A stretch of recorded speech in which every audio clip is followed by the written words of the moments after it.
Hi everyone, welcome back to the channel. If you are preparing for the ISC2 Certified in Cybersecurity certification, then this video is exactly what you need. I have compiled about 200 practice questions in one complete session to help you test your knowledge and boost your exam confidence. Inside the video, you will get about 200 realistic exam style questions, detailed explanations for every answer, and cover all key topics from the ISC2 CC exam. This video is designed to be your ultimate practice session, so grab a notebook, follow along, and see how many questions you can get right.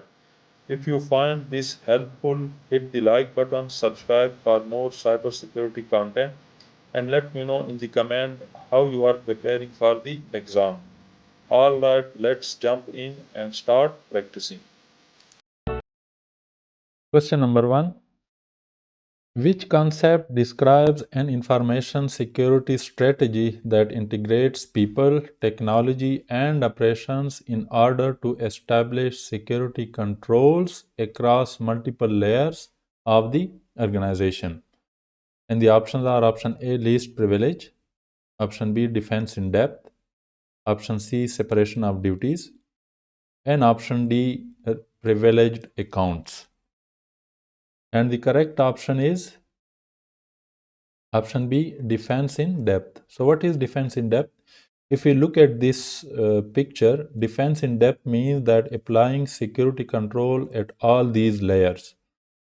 So if we roughly divide the organization security into multiple layers, from the leading from the policies, then the physical security control, leading to the facility or your data center, then the network security control, and inside the network you have the actual devices, servers or computers, then the application running on those computers, and at the innermost layer we have the device, or you can also say the data, which is the most precious commodity of all.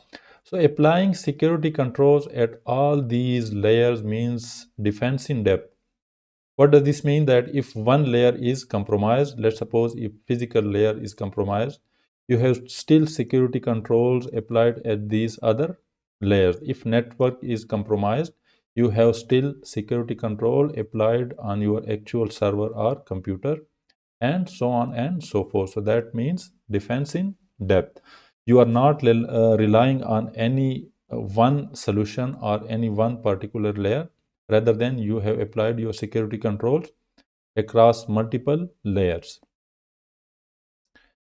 Let me bring up the explanation. So this is the explanation. Defense in depth is an information security strategy that integrates people, technology, and operations to implement multiple layers of security controls within an organization. This approach ensures that if one layer of defense is compromised, additional layers continue to provide protection, thereby reducing the overall risk of an incident. It combines various security measures across different layers, including physical, technical, and administrative controls. Let's move forward to question number 2. Which of the following is not an ethical canon of the ISC2? So ISC2 has basically ethical canons. There are basically 4 canons. So which of these is not a canon out of these 4? And the options are option A, advance and protect the profession. Option B, protect the society, the common good, necessary public trust and confidence, and the infrastructure. Option C, act honorably, honestly, justly, responsibly, and legally. And option D, provide active and qualified service to the principals. And the correct option is option D. So the option D is basically not one of the ISC2 canons, and that is provide active and qualified service to the principals. And the explanation is, so the ISC square, now known as ISC2 Code of Ethics, includes the following 4 canons. So these canons are very important. You should learn these canons. Their order is also important, and you may encounter question inside your certification exam. inside this certification, the CC, as well as other certifications such as CISP, CCSP, etc.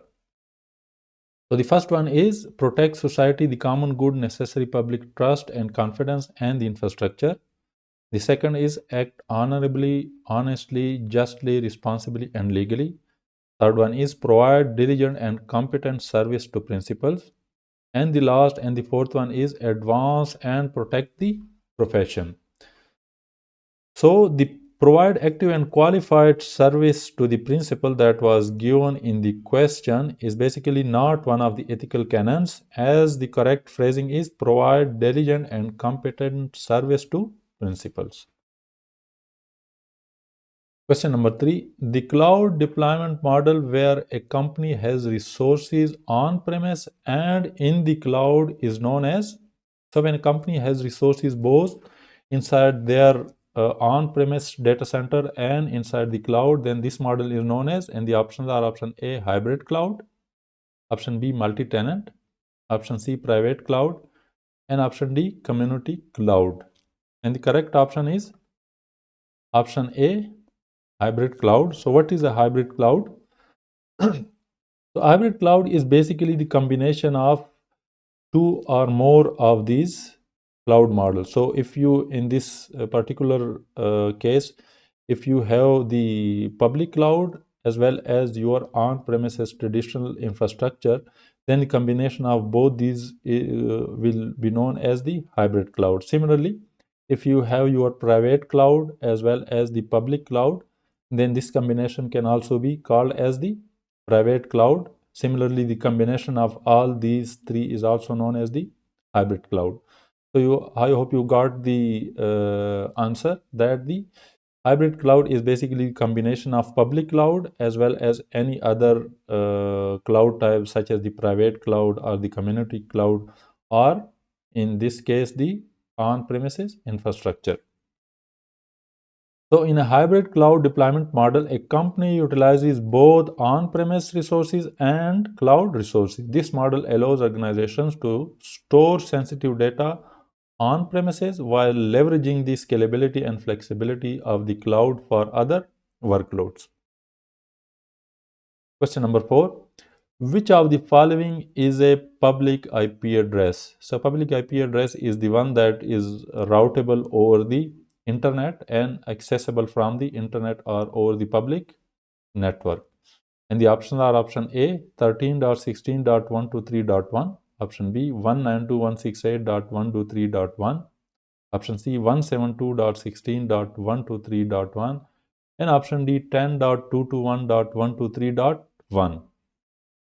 And the correct option is, so the option A, IP address, that is 13.16.123.1, is basically a public IP address, and this makes the all other three options, these are then private IP addresses. So we have basically two types of IP addresses. One is private and the other is public. So public is one that is routable over the internet, and private addresses are those that are used inside your private network and not routed over the internet.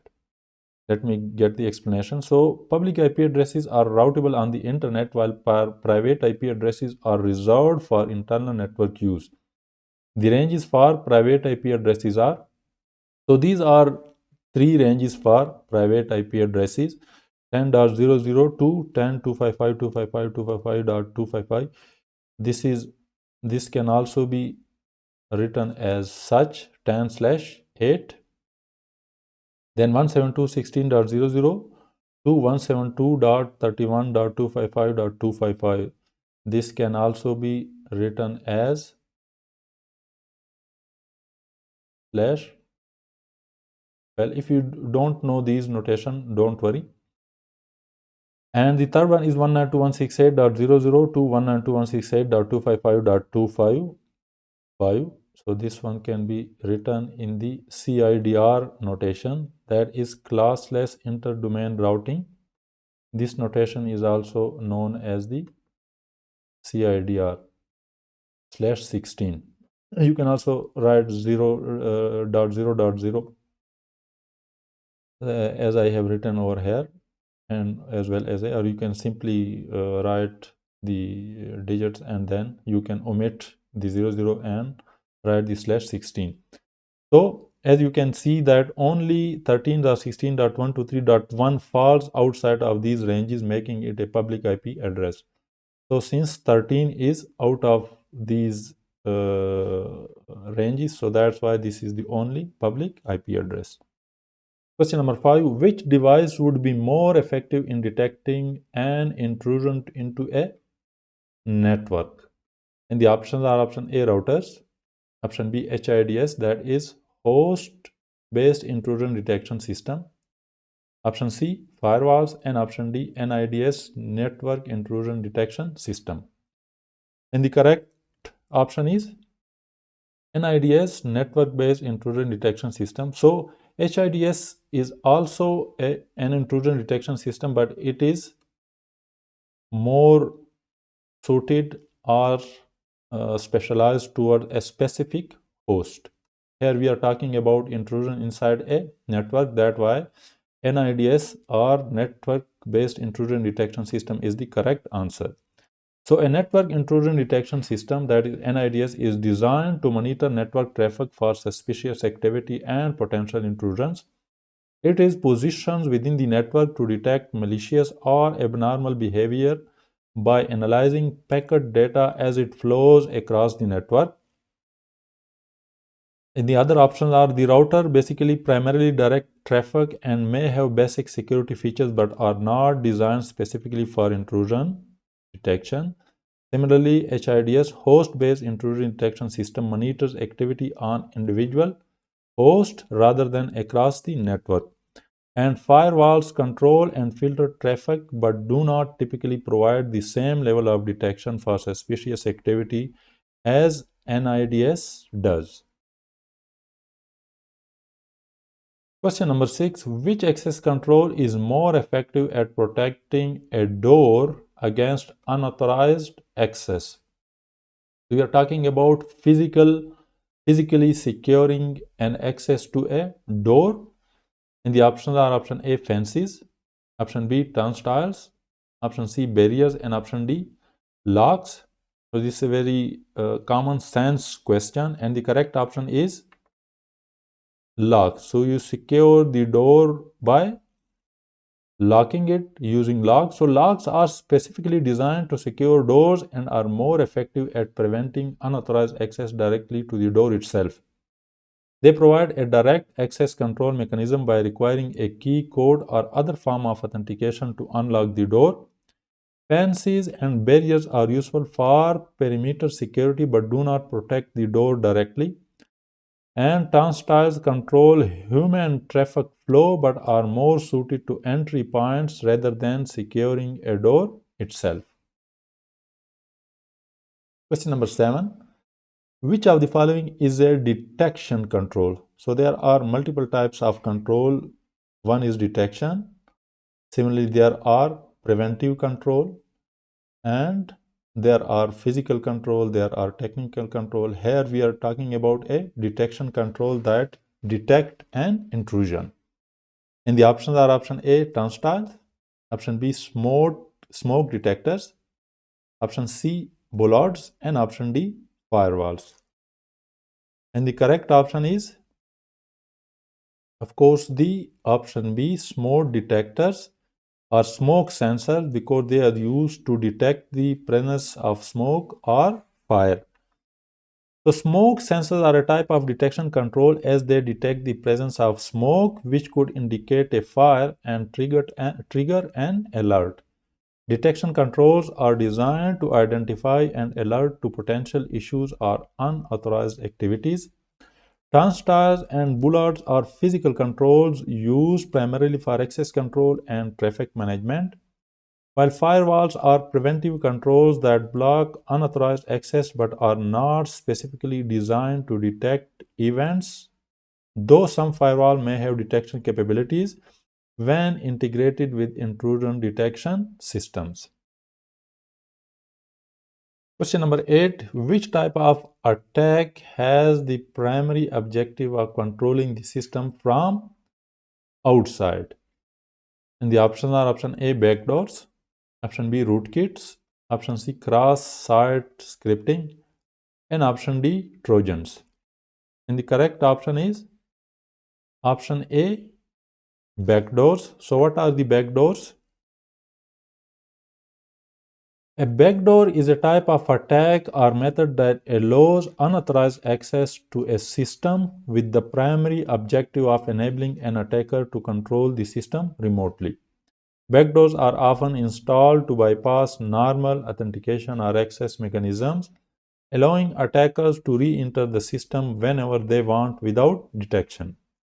Rootkits are designed to hide malicious activity or software on the system, often making other attacks like backdoors hard to detect, but control is not always their primary objective. Cross-site scripting is primarily a client-side attack aimed at executing scripts in a user's browser, not controlling a system. And Trojans can provide backdoor access but often disguise themselves as legitimate software, and their primary objective vary depending on the specific type. Question number 9. Which of the following is not a protocol of the OSI layer 3? So in the OSI we have 7 layers. So which of these protocol does not belong to layer 3 of the OSI model? The options are option A, SNMP, option B, ICMP, option C, IGMP, and option D, IP. And the correct option is SNMP, Simple Network Management Protocol, while the rest, ICMP, IGMP, and IP, they are all layer 3 protocols. So SNMP, Simple Network Management Protocol, operates at the application layer, that is layer 7 of the OSI model, not at layer 3. ICMP, that is Internet Control Message Protocol, IGMP, that is Internet Group Management Protocol, and IP, that is Internet Protocol, all operate at layer 3, also known as network layer. They are used for network communication, error reporting, and managing network devices. Question number 10. When a company hires an insurance company to mitigate risk, which risk management technique is being applied? And the options are option A, risk avoidance, option B, risk transfer, option C, risk mitigation, and option D, risk tolerance. And the correct option is option B, risk transfer. So when you buy insurance to mitigate risk, it is the type of risk transfer technique. Explanation is, so risk transfer is the technique of shifting the responsibility for a risk to a third party, such as by purchasing insurance. In this case, the company hires an insurance company to assume the financial responsibility if a specific risk occurs, thereby transferring the risk away from the company.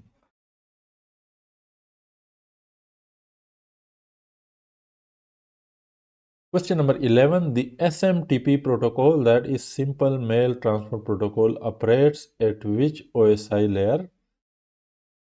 And the options are option A, 7, option B, 25, option C, 3, and option D, 23. So the option B and option D, they are of course not the correct option, because there are total 7 layers ranging from 1 to 7. So we are left with these two options. And the correct option is that the SMTP, Simple Mail Transfer Protocol, operate at layer 7. So the Simple Mail Transfer Protocol SMTP operates at the application layer, which is OSI layer 7. This layer is responsible for application level interaction and is the highest layer in the OSI model, where protocols for email, file transfer, and network management reside. So another bonus point, the SMTP works at which transport layer port? Port number 25. So SMTP works at TCP port number 25. Question number 12. The process of verifying or proving the user's identification is known as?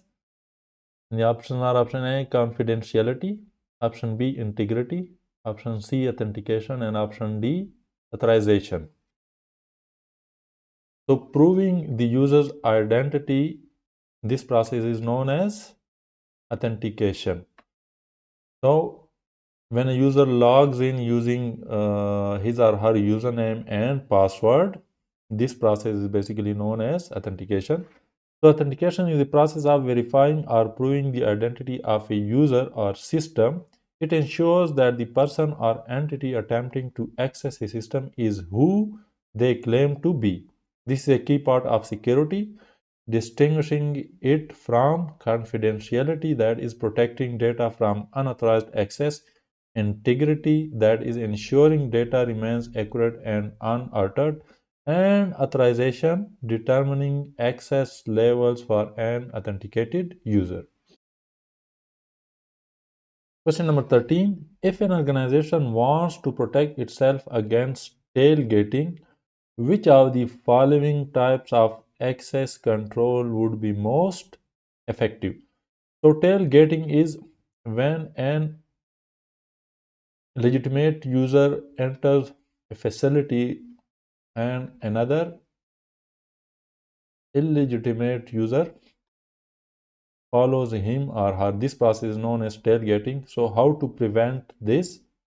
And the options are option A, locks, option B, fences, option C, barriers, and option D, turnstiles. And the correct option is option D, turnstiles. So this is how turnstiles works. These are basically the turnstiles. So the user must have some form of access mechanism. He or she must have a smart card, or if there are biometric authentication used on the turnstile, he or she must authenticate himself or herself to enter this facility through these turnstiles. And once the user enters, another user walking behind, he or she again must also authenticate herself through this access mechanism by either through the biometric or through the smart card to enter the facility. So turnstiles are a physical access control mechanism. Let me get back. Designed to allow only one person to pass through at a time, making them effective against tailgating. Tailgating occurs when an unauthorized person follows an authorized person into a secure area without proper authentication. While locks, fences, and barriers can restrict access, they do not control single person entry as effective as turnstiles do.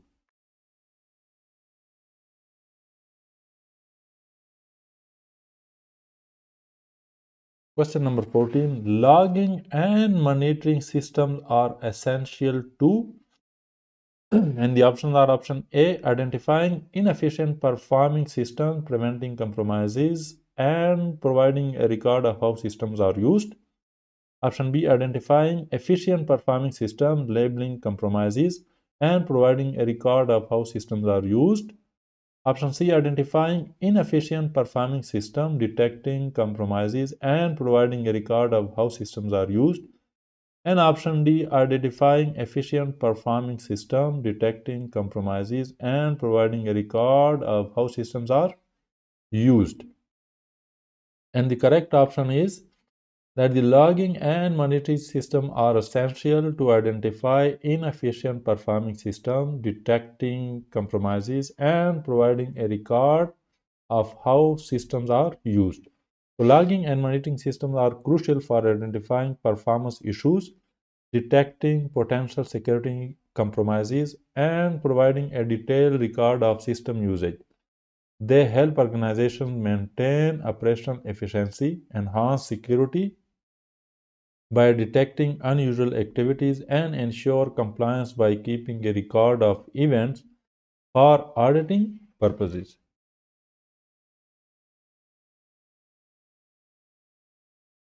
Question number 15. In the event of a disaster, which of these should be the primary objective? Options are option A, guarantee the safety of the people. Option B, guarantee the continuity of critical systems. Option C, protection of the production database. And option D, replication of disaster communication. And the correct option is, so always remember, the safety of the people is the most important task and primary objective in the event of a disaster. So, in any disaster scenario, the primary objective should always be the safety of people while ensuring continuity of critical systems, protecting data, and effective communications are important. They come after prioritizing human safety. This principle is foundational in disaster recovery and business continuity planning. Question number 16. The process that ensures that system changes do not adversely impact business operation is known as, and the options are option A, change management, option B, vulnerability management, option C, configuration management, and option D, inventory management. And the correct option is option A, change management. So what is change management? So change management is the process designed to ensure that any changes to a system, such as updates, upgrades, or configuration changes, do not negatively affect business operations. It includes assessing, authorizing, and documenting changes to reduce risk and ensure stability. In contrast, vulnerability management focuses on identifying and addressing security weaknesses. Configuration management maintains system configuration, and inventory management involves tracking assets. Question number 17. The last phase in the data security cycle is known as, options are option A, encryption, option B, backup, option C, archival, and option D, destruction. And the correct option is option D, destruction. So the final phase in the data security cycle is destruction. After data has served its purpose, it is securely destroyed to prevent unauthorized access or recovery. This phase ensures that sensitive information is no longer accessible or retrievable, completing the data life cycle. Encryption, backup, and archival are important steps for protecting data but occur earlier in the data management and security cycle. Question number 18. Which access control model specifies access to an object based on the subject's role in the organization? And the options are option A, RBAC, that is role-based access control. Option B, MAC, mandatory access control. Option C, DAC, discretionary access control. And option D, ABAC, that is attribute-based access control. And the correct option is option A, role-based access control. So role-based access control, RBAC, specifies access to resources, that is objects, based on a user's role within an organization. In this model, permissions are assigned to roles rather than individuals, and users are granted permission based on their role, simplifying access management in large organizations. MAC, that is mandatory access control, enforces access based on security labels, while DAC, that is discretionary access control, allows data owners to control access, and ABAC, that is attribute based access control, grants access based on attributes of subjects, objects, and environmental conditions. Question number 19. Which of the following is not an example of a physical control? So out of these, three are physical control, one is not. So which one is this? And the options are option A, firewalls, option B, biometric access control, option C, remote control electronic locks, and option D, security cameras. And the correct option is, so firewalls are not example of physical control, rather they are logical or technical security controls. So firewall are not physical security control, they are a network security control used to monitor and filter incoming and outgoing network traffic. Biometric access controls, remote control, electronic locks, and security cameras are example of physical security controls as they physically restrict or monitor access to secure areas. Question number 10, 20. Which type of attack will most effectively maintain remote access and control over the victim's computer? And the options are option A, Trojans, option B, phishing, option C, cross-site scripting, and option D, rootkits. We are talking about maintaining the remote access control over the victim's computer, and the correct option is option D, rootkits. So rootkits are designed to provide persistent code access and control over the victim's computer by hiding their presence from standard detection methods. They embed themselves deep within the operating system, making them difficult to detect and remove. While Trojans can provide remote access, they are more easily detected and removed compared to rootkits. Phishing is a technique to steal information rather than maintain control, and cross-site scripting targets web applications rather than providing control over a victim's computer. Question number 21. In incident terminology, the meaning of 0-day is, and the options are option A, days to solve a previously unknown system vulnerability. Option B, a previously unknown system vulnerability. Option C, days without a cybersecurity incident. And option D, days with a cybersecurity incident. And the correct option is, so the 0-day vulnerability means a previously unknown system vulnerability. A 0-day refers to a previously unknown system vulnerability that is exploited by attackers before the software vendor has had the chance to address it with a patch or fix. The term 0-day indicates that the vulnerability is exploited on the first day it is discovered with no prior knowledge or mitigation available. Question number 22. A device found not to comply with the security baseline should be option A, disabled or separated into a quarantine area until a virus scan can be run. Option B, disabled or isolated into a quarantine area until it can be checked and updated. Option C, placed in a demilitarized zone until it can be reviewed and updated. And option D, marked as potentially vulnerable and placed in a quarantine area. And the correct option is that the device should be disabled or isolated into a quarantine area until it can be checked and updated. So if a device does not comply with the security baseline, it should be isolated or placed into a quarantine area to prevent it from introducing risks to the network. It should then be checked, updated, and brought into compliance with the security baseline before being allowed full access to the network again.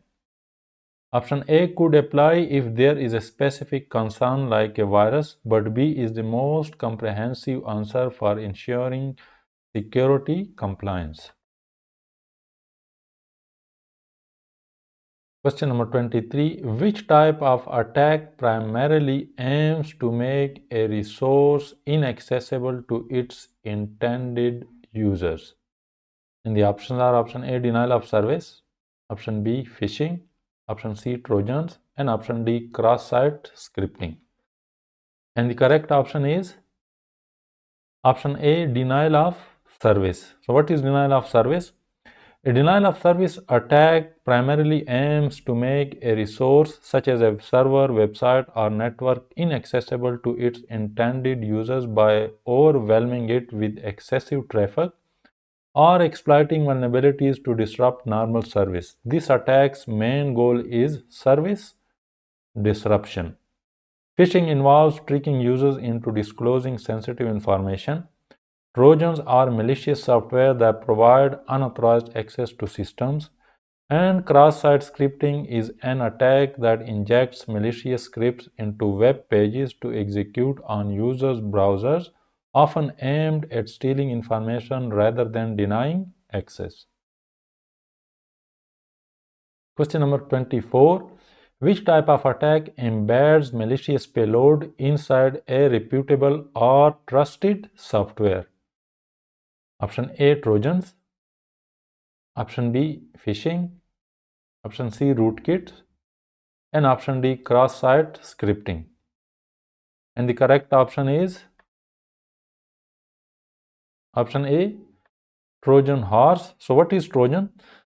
So Trojan are malicious programs that disguise themselves as legitimate or trusted software, often embedding a malicious payload within the trusted software. Once executed, they can perform harmful actions such as granting unauthorized access to a system or stealing data. Unlike viruses, Trojans do not self-replicate. Phishing involves tricking users into revealing sensitive information, typically through deceptive emails or websites. Rootkits are designed to hide the presence of malicious activity or software in a system. And cross-site scripting involves injecting malicious scripts into web applications targeting users' browsers rather than embedding payloads inside software. Question number 25. Which tool is commonly used to sniff network traffic? And the options are option A, Burp Suite, option B, John the Ripper, option C, Wireshark, and option D, NS Lookup. And the correct option is option C, Wireshark. So what is Wireshark? Wireshark is a widely used network protocol analyzer or packet sniffer that captures and inspects network traffic in real time. It allows users to analyze network communication, troubleshoot network issues, and detect suspicious activity. While the other option, such as Burp Suite, is a security testing tool primarily used for web application security assessments, not for sniffing network traffic. John the Ripper is a password cracking tool used for security auditing. And NSLOOKUP is a command line tool used to query DNS records, not for sniffing network traffic. Question number 26. Which of these is not an attack against an IP network? And the options are option A, side channel attack, option B, man in the middle attack, option C, fragmented packet attack, and option D, oversized packet attack. And the correct option is, so the side channel attack is basically not against an IP network.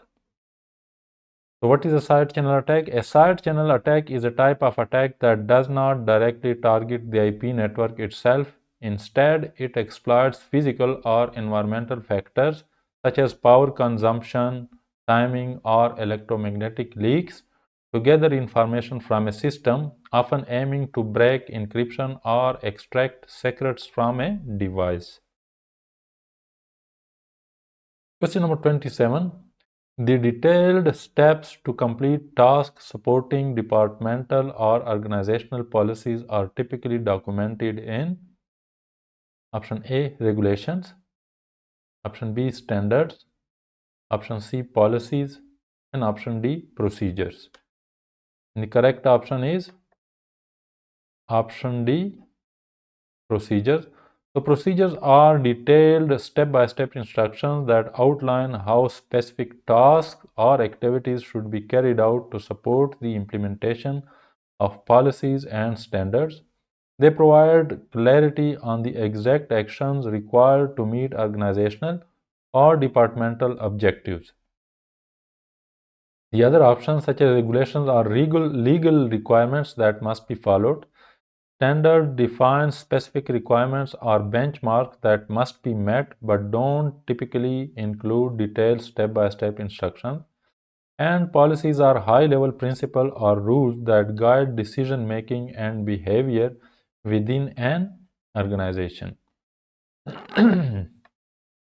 Question number 28. Which device is used to connect a LAN to the internet? So LAN is the local area network. How you connect the local area network to the internet? Which device is used to connect local area network to the internet? Option A, SIEM, that is Security, Information and Event Management. Option B, HIDS, that is Host-Based Intrusion Detection System. Option C, Router. And option D, Firewall. And the correct option is option C, router. So typically router is used to connect the LAN or your private network to the internet because you need routing, and routing is done through router to connect to different networks. So a router is used to connect a local area network LAN to the internet. It routes data packets between the local network and external networks such as the internet, and typically assigns IP addresses to devices on the LAN. The other options, including the SIEM, security information and event management, is a tool used to collect and analyze security data from across an organization's systems, not for connecting networks. HIDS, that is Host Intrusion Detection System, monitors and protects individual devices from malicious activity, not from network connectivity. And firewall is used to control and monitor incoming and outgoing network traffic based on security rules, but it does not directly connect a LAN to the internet. A router usually works in conjunction with a firewall to secure the network.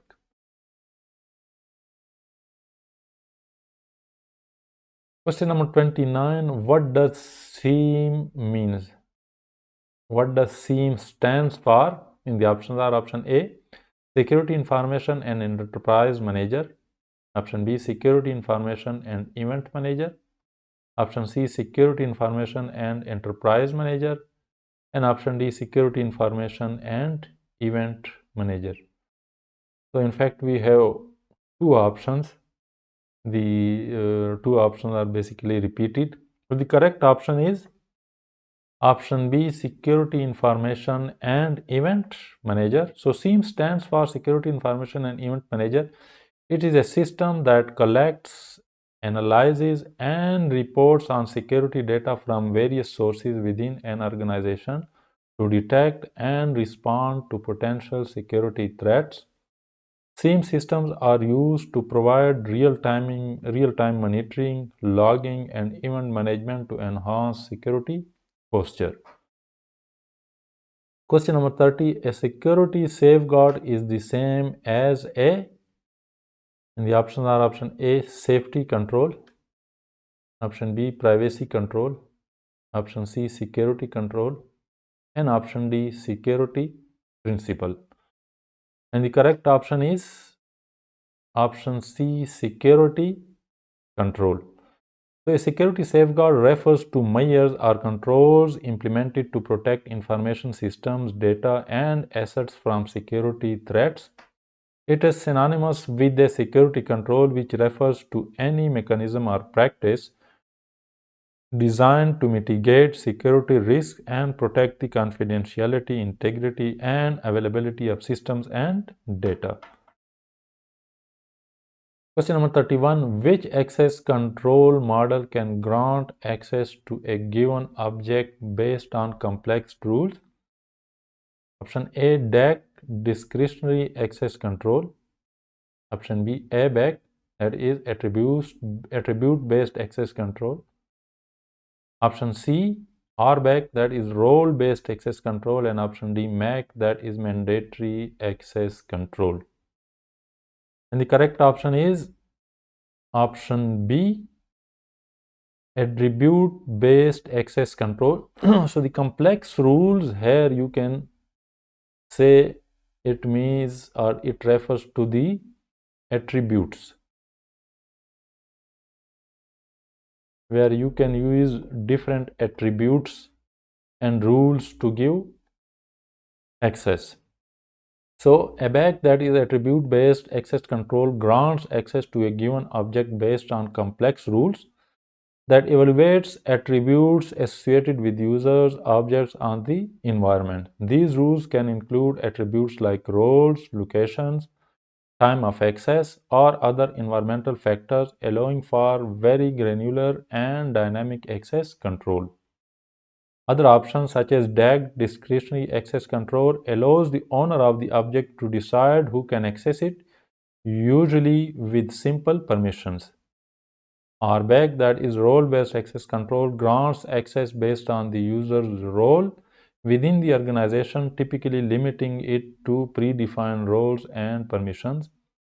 And MAC, mandatory access control, enforces access based on security labels and policies, usually in highly secure environments like military or government systems. Question number 32. Which port is used to secure communication over the web? That is HTTPS. So which port is used by HTTPS? The options are option A 69, option B 80, option C 25, and option D 443. And the correct option is, so the HTTPS uses port number 443, but the port 80 is the used by HTTP, which is the unsecure counterpart of the HTTP. Port 25 is used for SMTP, Simple Mail Transfer Protocol, and 69 is, I think, used for TFTP, Trivial File Transfer Protocol. So port 443 is used for secure communication over the web using HTTPS, that is Hypertext Transfer Protocol Secure. It encrypts data exchange between a web server and between a web browser and a server using protocols like SSL/TLS to ensure confidentiality and integrity. Port 80 is used for unencrypted HTTP communication. Port 69 is used for TFTP, that is Trivial File Transfer Protocol, and port 25 is used for SMTP, that is Simple Mail Transfer Protocol, for sending emails.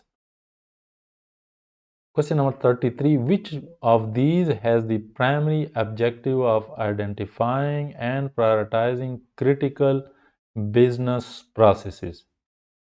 Option A, business impact analysis. Option B, business impact analysis. Option A, business impact plan, and option B, business impact analysis. Option C, disaster recovery plan, and option D, business continuity plan. And the correct option is business impact analysis. So what is business impact analysis? A business impact analysis has the primary objective of identifying and prioritizing critical business processes. It assesses the potential impact of disruptions to those processes and helps organizations determine the necessary resources and recovery strategies to maintain essential functions during a disaster or outage. While the other options, such as business impact plan, is not a standard term in business continuity or disaster recovery planning. Disaster Recovery Plan, or DRP, focuses on recovering IT systems and data after a disaster, not directly identifying critical business processes. And Business Continuity Plan, BCP, is a broader plan that includes strategies for maintaining essential business operations during and after a disruption, but the BIA is typically the first step in developing a BCP. Question number 34. Which of the following are not types of security control? And the options are option A, common control, option B, hybrid control, option C, system specific control, and option D, storage control. And the correct option is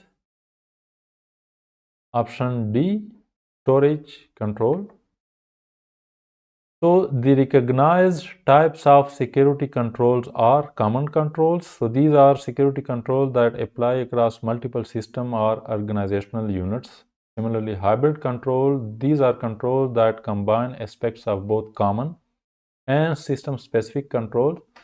While system-specific control, these controls are tailored to a specific system or environment.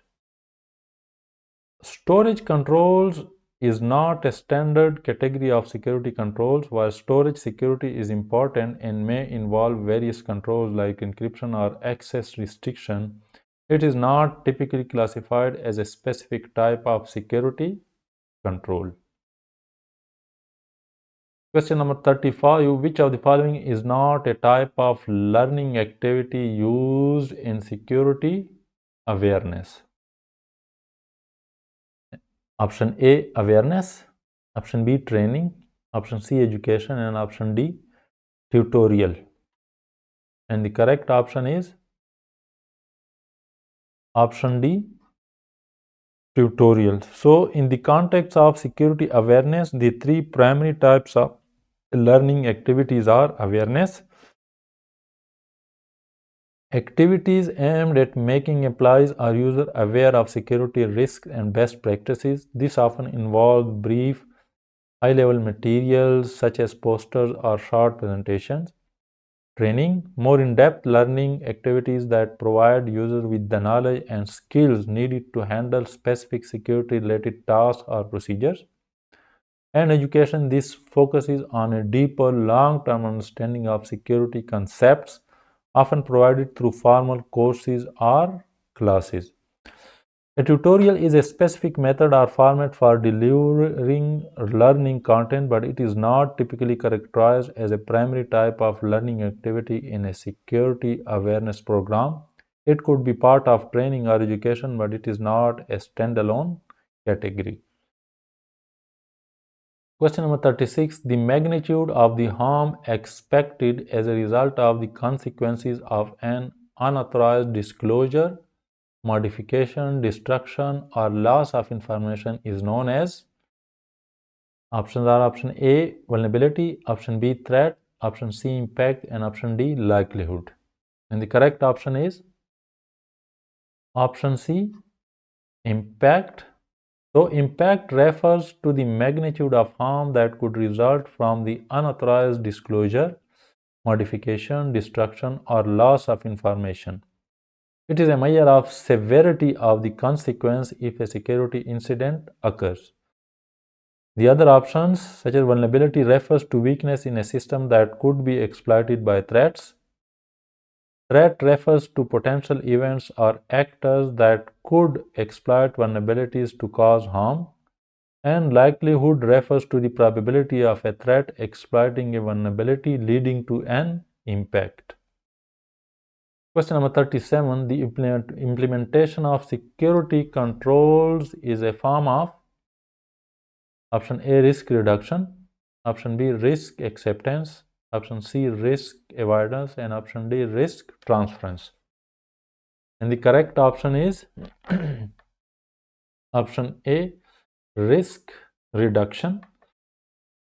So the implementation of security controls is a form of risk reduction as it helps to mitigate or lessen the likelihood and impact of potential security threats.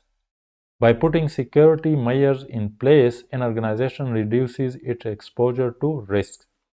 Risk acceptance is when an organization decides to accept the risk without implementing additional controls or mitigations. Risk avoidance involves taking actions to eliminate or avoid the risk entirely. And risk transference refers to shifting the risk to a third party, such as through insurance or outsourcing. Question number 38. Which of the following attack take advantage of poor input validation in websites? Option A, Trojans. Option B, cross-site scripting. Option C, phishing. And option D, rootkits.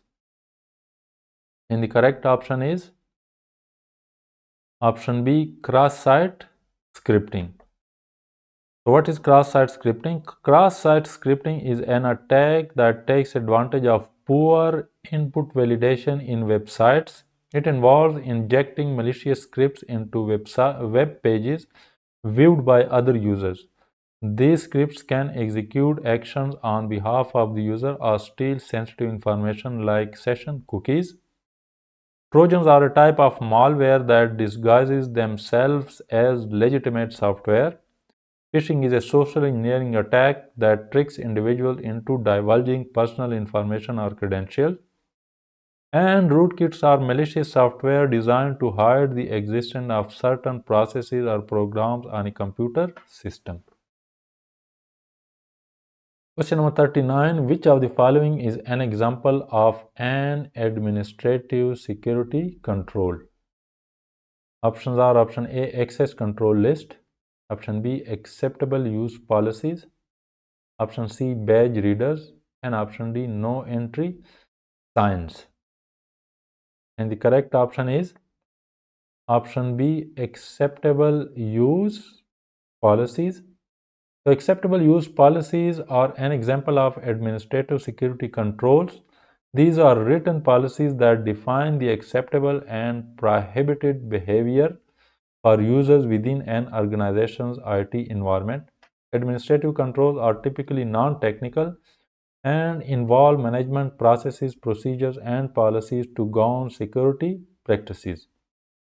Access control list, that is ACL, are technical control that define permissions for accessing resources in a system. Badge readers and no entry signs are example of physical security controls used to restrict access to physical spaces. Question number 40. In change management, which component address the procedures needed to undo changes? Options are option A, request for approval, option B, request for change, option C, rollback, and option D, disaster and recover. And the correct option is option C, rollback. So in change management, a rollback is the component that addresses the procedures needed to undo changes. It defines how to revert a system or process to its previous states if the implemented changes cause issue or failures. Request for approval is part of the process where changes are reviewed and authorized. Request for change is the formal document submitted to propose a change, and disaster and recovery is not directly related to undoing specific changes but refers to the broader processes for recovering from significant disruptions. Question number 41. Which of the following properties is not guaranteed by digital signatures? Option A, authentication. Option B, confidentiality. Option C, non-repudiation. And option D, integrity. And the correct option is option B, confidentiality. So digital signature can provide us with the authentication, non-repudiation, and integrity, but not confidentiality. What is a digital signature? Digital signatures provide authentication, integrity, and non-repudiation. They allow the recipient to verify the sender's identity, confirm the message has not been altered, and ensure the sender cannot deny having sent the message. However, digital signature do not guarantee confidentiality that requires encryption. Question number 42. Which devices have the primary objective of collecting and analyzing security events? And the options are option A, hubs, option B, firewalls, option C, router, and option D, SIEM, that is security information and event management. So by now you must know the answer if you have gone through the previous questions, and the correct option is option D, SIEM, that is security information and event management. So these systems are specifically designed to collect, analyze, and correlate security events from various sources across a network. Unlike hubs, firewalls, or routers, the primary objective of a SIEM is to provide comprehensive security monitoring and analysis, enabling better threat detection and response. Question number 43. What is an effective way of hardening a system? And the options are option A, patch the system. Option B, have an IDS in place. IDS is intrusion detection system. Option C, run a vulnerability scan. And option D, create a DMZ for web application services.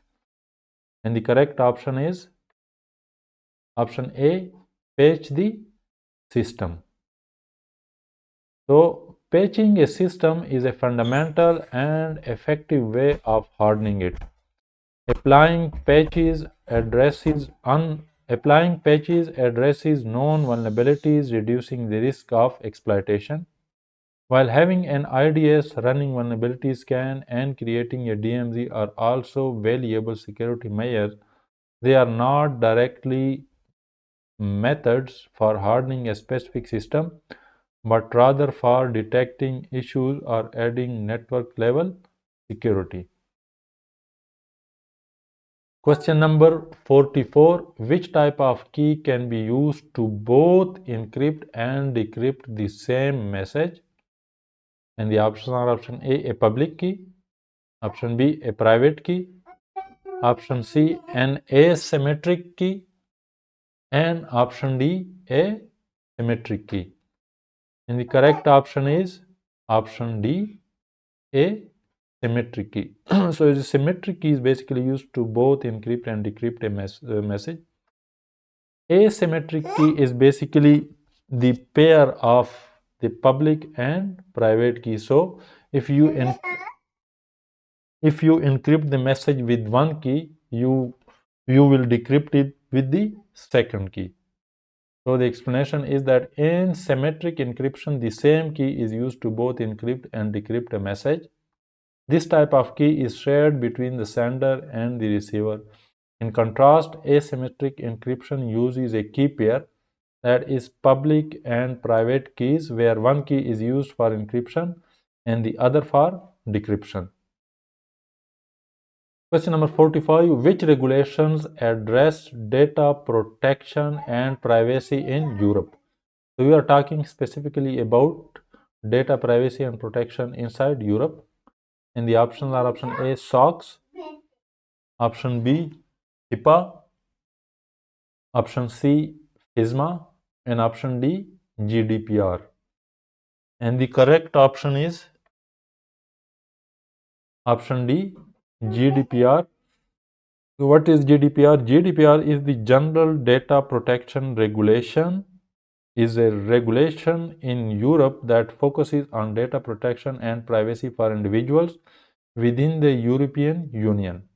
It sets strict guidelines for how personal data must be collected, processed, and stored, with an emphasis on protecting individuals' privacy. SOX, HIPAA, and FISMA are other regulatory frameworks but pertain to financial reporting, healthcare data protection, and federal information securities, respectively, not specifically to general data protection and privacy in Europe. So these laws are basically applicable in USA. HIPAA is for healthcare, or PHI, that is patients healthcare information. SOX is for financial information protection, and FISMA is Federal Information Security Management Act. So while the GDPR is the only regulation that is applied inside Europe for their citizen data protection and privacy. Question number 46. Which of the following types of devices inspect packet header information to either allow or deny network traffic? And the options are option A, hubs, option B, firewalls, option C, router, and option D, switches. So these all are network devices and each have a specific purpose. So which device out of these is used to inspect packet header and either allow or deny network traffic. And the correct option is option B, firewall. Firewall is a security device that is used to control network traffic, either to allow or deny network traffic inside your organization. So firewalls inspect packet header information to determine whether to allow or deny network traffic based on predefined security rules. They act as a barrier between networks and can filter traffic based on IP addresses, ports, protocols, and other header information. While routers can direct traffic and switches forward data within a network, only firewalls are specifically designed to inspect packets for security purposes. Hubs, on the other hand, do not inspect packets at all. They simply broadcast traffic to all connected devices. Question number 47. A web server that accepts requests from external clients should be placed in which network? The options are option A, intranet, option B, DMZ, option C, internal network, and option D, VPN. And the correct option is option B, DMZ, that is demilitarized zone. So a DMZ or demilitarized zone is a separate network segment that provides an extra layer of security for publicly accessible services like a web browser, like a web server, by isolating it from the internal network. Placing the web server in DMZ allows external clients to access it without giving them direct access to the internal network. An intranet and internal network are intended for internal user only, while a VPN is typically used for secure remote access rather than hosting public services. Question number 48. How many data labels are considered good practice? And options are option A, 2 to 3, option B, 1, option C, 1 to 2, and option D, greater than 4. And the correct option is option A, 2 to 3. So as a good practice, having 2 to 3 data labels provides a balance between simplicity and effective data classification. This approach helps users understand and apply labels accurately without being overwhelmed, while still allowing adequate differentiation between data sensitivity levels. Fewer labels might not capture necessary distinction, and too many labels can create confusion and inconsistencies in data handling. Question number 49. Security posters are an element primarily implied in and the options are option A, security awareness, option B, incident response plans, option C, business continuity plans, and option D, physical security controls. And the correct option is option A, security awareness. So security posters are primarily used as part of a security awareness program to educate and remind employees of security policies, best practices, and potential risks. These visual aids are designed to promote a security conscious culture within an organization.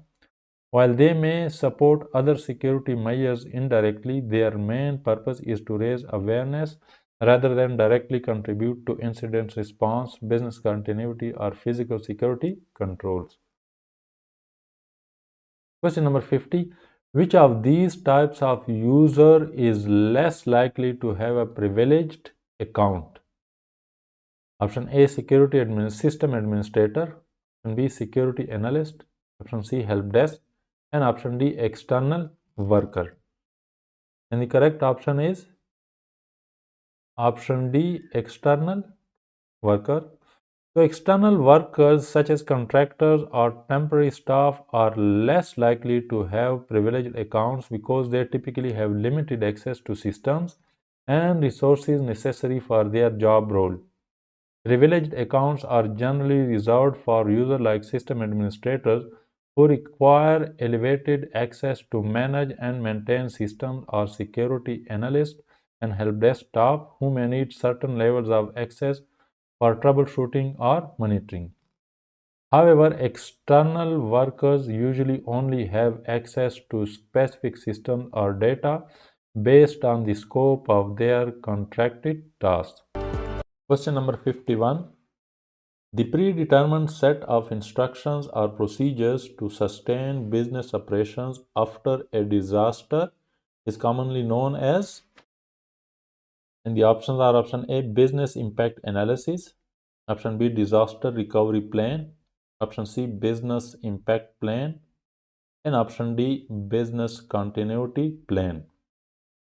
And the correct option is option D, business continuity plan. So the explanation is that a business continuity plan is a comprehensive approach to ensuring that an organization can maintain or quickly resume operations following a disaster or significant disruption. It includes strategies and procedures to address various risks and ensures the continuity of critical business functions. So you can say that business continuity is the overall umbrella plan, while the business impact analysis and disaster recovery plan, these are actually plans within the business continuity plan. So this is the broader concept, and these are other plans or operations inside business continuity plan. Question number 52. Which of the following is not an element of system security configuration management? And the options are option A, inventory, option B, baselines, option C, updates, and option D, audit logs. And the correct option is option D, audit logs. So the explanation is that audit logs are important for monitoring and tracking activity, but they are not considered a core element of system security configuration management. The primary elements of system security configuration management include inventory, which is used for keeping track of all systems and software in the environment. Baselines is used for establishing secure configurations as the standard for systems. And updates are used for ensuring systems are regularly updated to patch vulnerabilities and improve security. Audit logs are used for security monitoring and incident detection, not directly for configuring and managing the security of systems. Question number 53. Which are the components of an incident response plan? Or you can also say that what are the steps of an incident response plan? And the options are option A, preparation, detection and analysis, recovery, containment, eradication, and post-incident activity. Option B, preparation, detection and analysis, containment, eradication, post-incident activity, and recovery. Option C, preparation, detection and analysis, eradication, recovery, containment, and post-incident activity. And option D is preparation, detection and analysis, containment, eradication and recovery, and post-incident activity. So the correct components or the correct steps of incident response plan are option D, that are preparations, incident detection and analysis, containment, eradication and recovery, and post-incident activity. So an incident response plan typically follows these key steps. Number one is preparation, establishing and training the incident response team and ensuring that necessary tools and procedures are in place. Number two is detection and analysis. So identifying and understanding the nature of the incident. And number three is containment, eradication, and recovery, containing the incident to prevent further damage, eradicating the cause, and recovery systems to normal operation. And number four and last one is the post-incident activity. reviewing the incident to learn from it and improve future responses.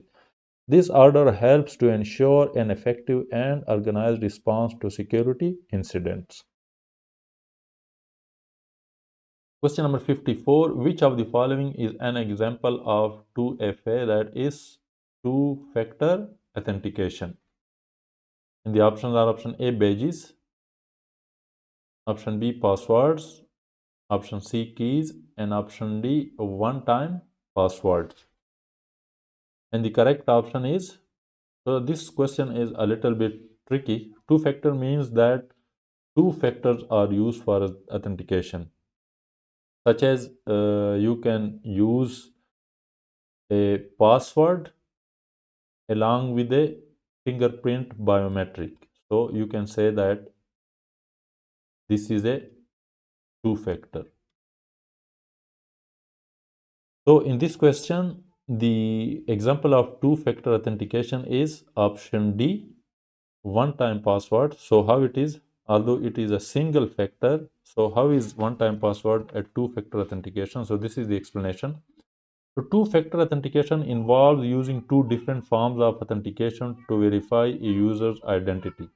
This typically combines something the user knows, like a password, with something the user has, like a one-time password or security key. So in this case, the one-time password should be combined with something else such as the password to make it a two-factor authentication.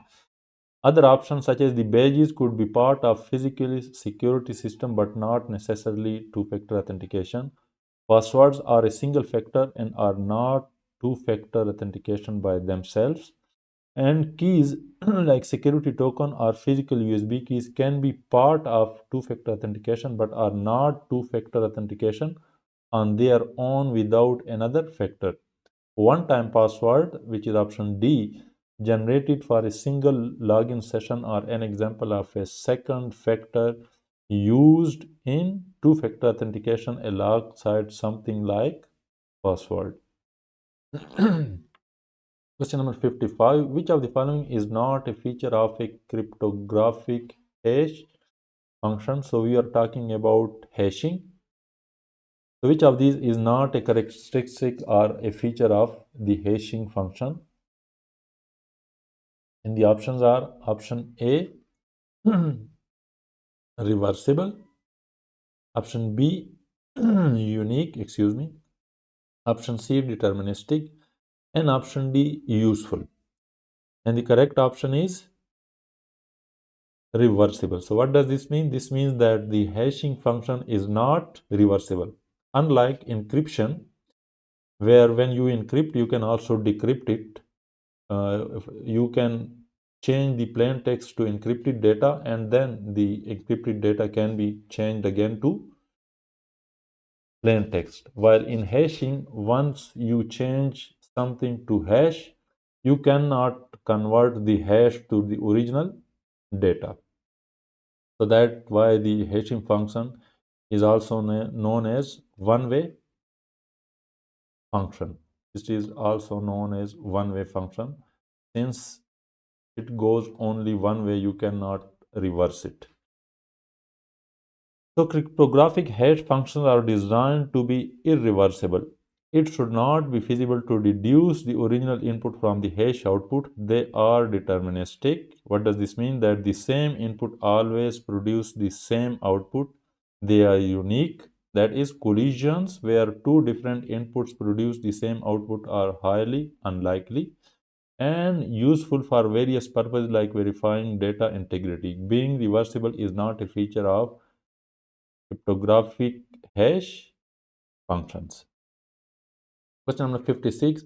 What are the three packets used on the TCP connection handshake? So we are talking about TCP three-way connection handshake. So what is the sequence, or what are these three packets that are used in three-way handshake? And the options are option A, offer, request, acknowledgement, option B, SYN, ACK, and ACK, and option C, SYN, ACK, FIN, and option D, discover, offer, and request. And the correct option is, so the TCP three-way handshake is basically the client sends the send, the server sends back the SYN and ACK, and then the client sends the ACK. So this way the three-way handshake completes. So the TCP three-way handshake establishes a reliable connection between a client and a server. It involves the SYN packet that is synchronized. The client sends a SYN synchronization request to start the connection. SYN-ACK, that is synchronized acknowledgement. The server acknowledges the SYN and sends its own SYN to synchronize with the client, and then ACK acknowledgement. The client acknowledges the server SYN-ACK, completing the handshake. This process ensures both parties are synchronized and ready to communicate. So if graphically it can be represented as such. So this is, let's suppose, client, and here is our server. So the client first sends the SYN packet, that is synchronization. The server responds with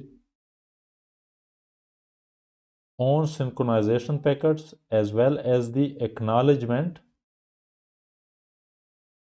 for the client SYN packet. So this acknowledgement is for the SYN packet, and then the client finally acknowledges the server SYN packet. So this way the three-way handshake is complete and the connection is established. Question number 57. After an earthquake disrupting business operations, which document contains the procedures required to return business to normal operation? And the options are option A, the business impact plan, option B, the business impact analysis, option C, the business continuity plan, and option D, the disaster recovery plan. And the correct option is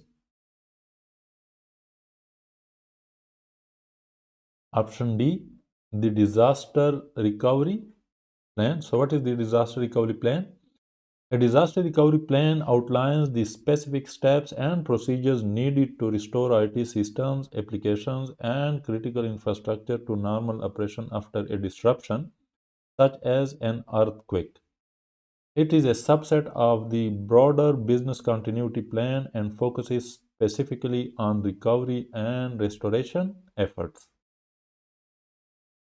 Question number 58. What is the consequence of a denial of service attack? And the options are option A, exhaustion of device resources, option B, malware infection, option C, increase in the availability of resources, and option D, remote control of a device. And the correct option is option A, exhaustion of device resources. So during denial of service, the server or device resources are exhausted, and the legitimate clients then are unable to access the device or its resources because they are already exhausted by the attack. So a denial of service attack or DOS attack overwhelms a system, network, or application with excessive traffic or requests, causing the exhaustion of resources such as CPU, memory, or bandwidth. This makes the targeted service unavailable to legitimate users. DOS attacks do not directly involve malware infection, remote control, or an increase in availability. Question number 59. According to ISC2, which are the 6 phases of data handling? So this is very important. So the 6 phases of data handling, and the options are create, use, store, share, archive, and destroy. Option B, create, store, use, share, archive, and destroy. Option C, create, share, use, store, archive, and destroy. And option D, create, share, store, use, archive, and destroy. And the correct order is option B. So first of all, you create new data.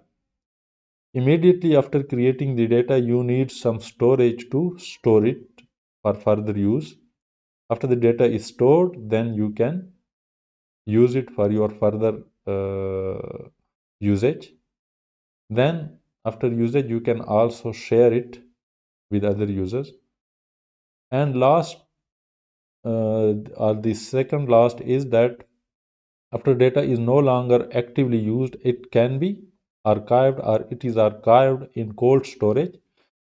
And after a certain period of time, the data, when it is no longer needed and no longer required by any regulation or rules to be archived, it is finally destroyed.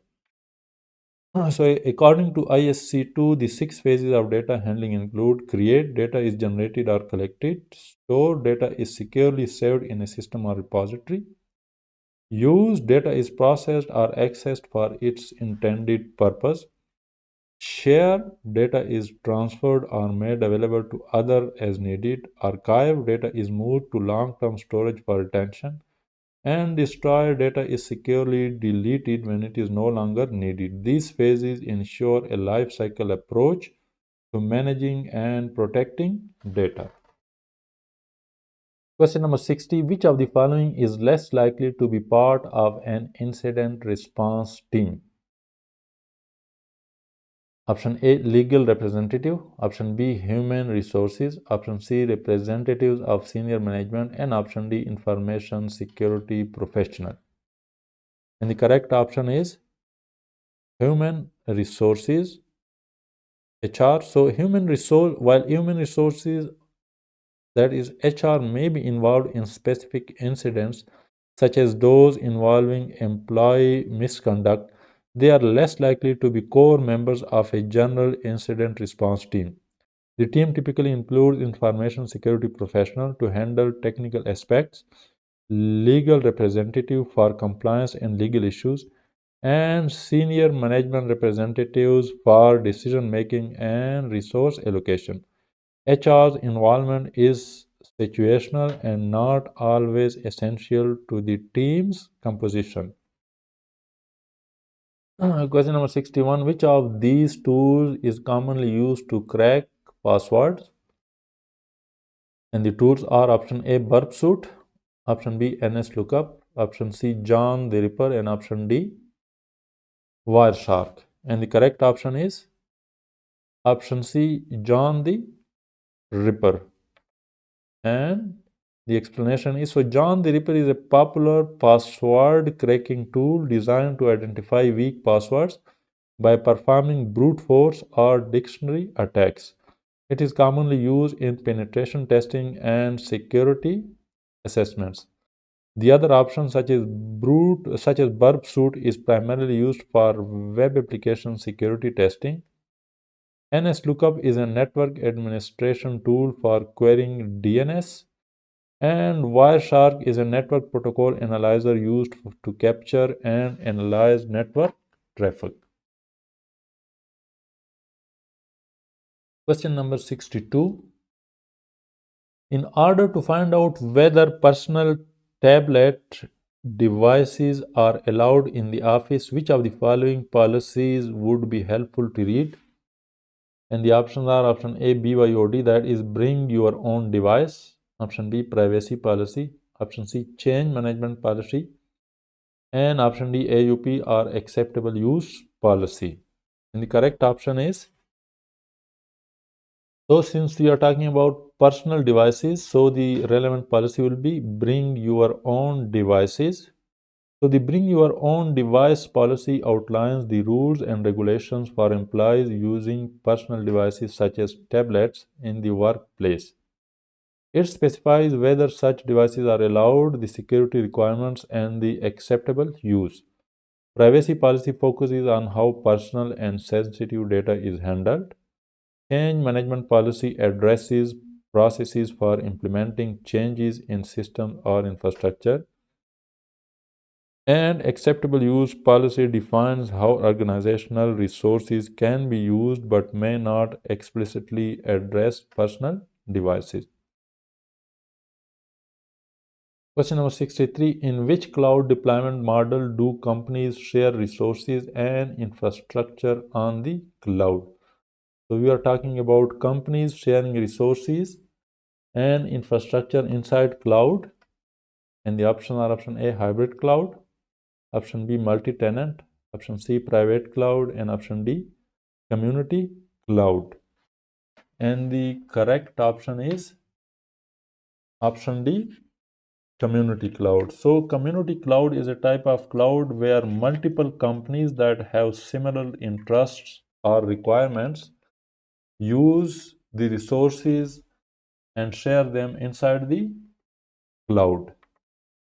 So a community cloud deployment model involves sharing resources and infrastructure between organizations that have similar needs or interests, such as regulatory compliance or security requirements. This shared environment is typically managed by one of the organization or a third-party provider, while hybrid cloud combines public and private cloud but does not necessarily involve sharing resources between different organizations.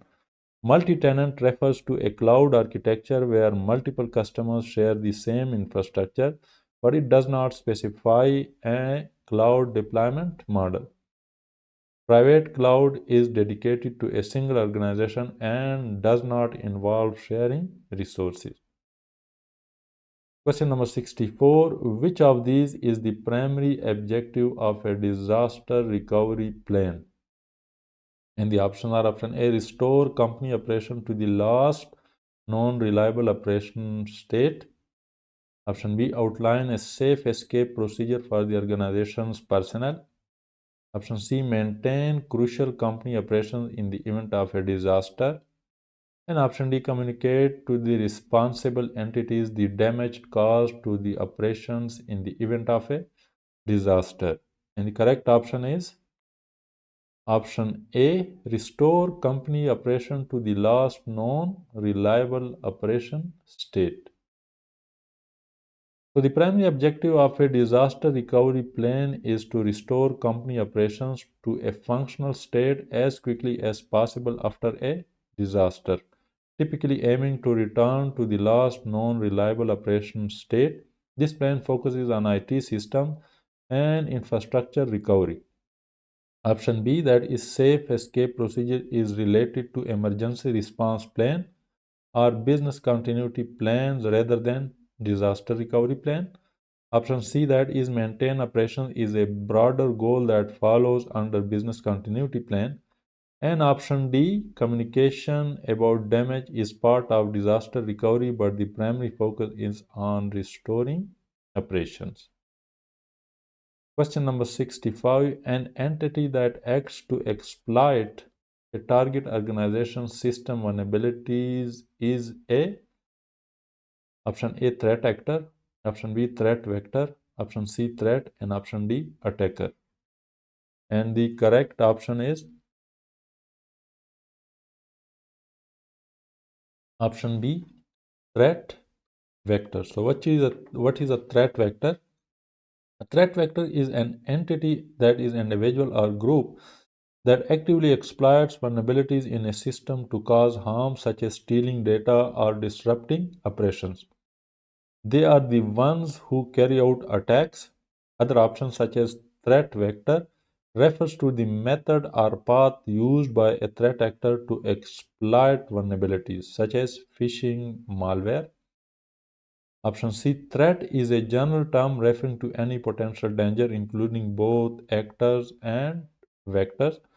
While option D, attacker, is a less formal term for a threat actor, but it is not as commonly used in professional context as threat actor.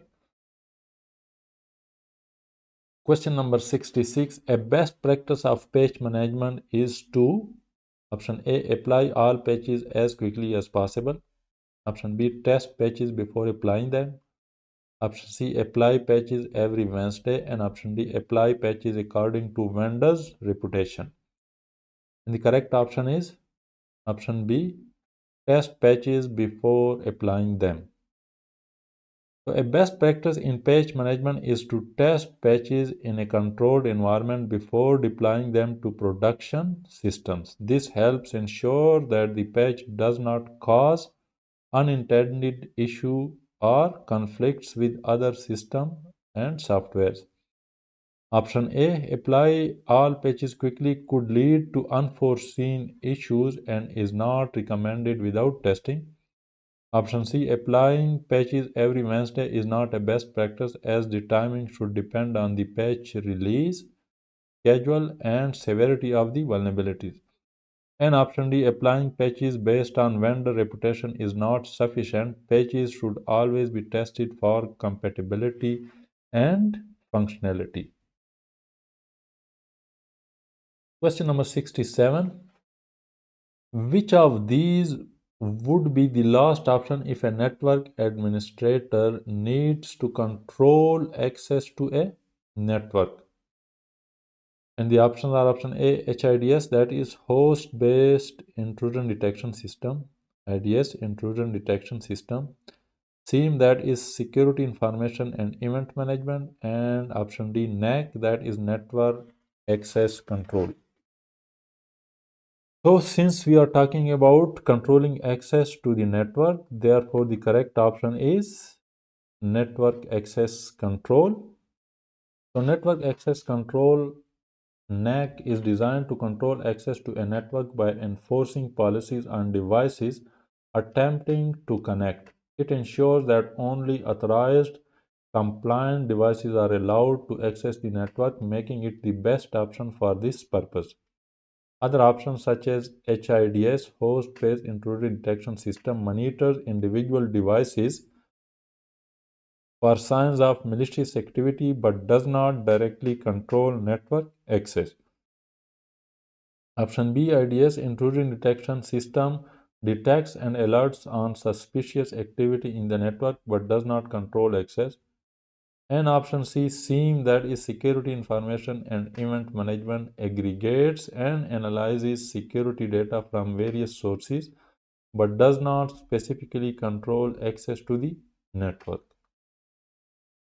Question number 68. Which of these is not a change management component? And the options are option A, approval, option B, RFC, request for comment, option C, rollback, and option D, governance. And the correct option is option D, governance. So governance is not a part of the change management process. Governance refers to the overall management and policies that guide an organization's actions but is not a specific component of the change management process. A. Approval is a key component in change management, ensuring that changes are authorized before implementation. Option B, RFC. So this is not request for comment, but request for change is a formal proposal for change to be made, a core part of the change management process. And option C, rollback is the process of reverting a system to its previous state if a change causes issues, an essential part of managing changes safely. Question number 69. Which of the following is not a social engineering technique? And the options are option A, pretexting, option B, quid pro quo, option C, double dealing, and option D, baiting. And the correct option is option C, double dealing. So, double dealing is not a recognized social engineering technique. It generally refers to deceit or dishonesty in various contexts, not specifically in cybersecurity. Option A, pretexting, involves creating a fabricated scenario to obtain sensitive information. Option B, quid pro quo, involves offering something in exchange for information or access.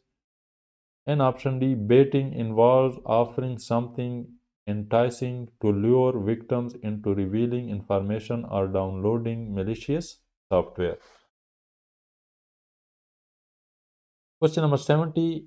If there is no time constraint with protocol, which protocol should be employed to establish a reliable connection between two devices? Option A, TCP, Transmission Control Protocol. Option B, DHCP. Option C, SNMP, Simple Network Management Protocol. And option D, UDP, User Datagram Protocol. And the correct option is TCP, Transmission Control Protocol. So no time constraint means that TCP is comparatively slow as compared to its counterpart UDP, because TCP uses the three-way handshake to first establish the connection and then sends data, and the data is also sends in a controlled manner so that the receiver is not overwhelmed. And the other key point here is that a reliable connection. So TCP established a reliable connection using a three-way handshake, while UDP does not first establish connection. It just sends data as fast as possible without any reliability. So TCP, Transmission Control Protocol, is designed to establish a reliable connection-oriented communication between two devices. It ensures that data is delivered in ordered, error-free, and without loss through mechanisms like acknowledgement and retransmission. This makes it ideal for scenarios where reliability is prioritized over speed and there are no time constraints. Option B, DHCP, that is Dynamic Host Configuration Protocol, is used for assigning IP addresses, not for establishing connections. Option C, SNMP, Simple Network Management Protocol, is used for network management and monitoring, not for connection establishment. And option D, UDP, User Datagram Protocol, is a connectionless protocol that does not guarantee reliability, making it less suitable for scenarios requiring a reliable connection. Question number 71. An exploitable weakness or flaw in a system or component is a option A, threat, option B, bug, option C, vulnerability, and option D, risk. And the correct option is option C, vulnerability. So a vulnerability is an exploitable weakness or flaw in a system, software, or component that can be targeted by attackers to compromise security. Identifying and mitigating vulnerabilities is critical to maintaining a secure environment. Option A, threat, refers to a potential cause of an incident such as an attacker or a natural disaster. Option B, bug, is an error or flaw in software but may not necessarily be a security vulnerability. And option D, risk, refers to the potential for harm or loss based on the likelihood of a threat exploiting a vulnerability. Question number 72. In which cloud model does the cloud customer have less responsibility over the infrastructure? The options are option A, infrastructure as a service, option B, function as a service, option C is platform as a service, and option D, software as a service. And the correct option is software as a service. So in software as a service, the most responsibility lies with the cloud provider, including the operating system, the hardware, the hypervisor, the virtualization, and all other, including the installation of the software. The user is only responsible for their data and the application users. So the explanation is that in software as a service model, the cloud customer has the least responsibility over the infrastructure. SaaS provides fully managed software application, and the cloud provider handles everything, including hardware, software, and security. The customer only interacts with the application.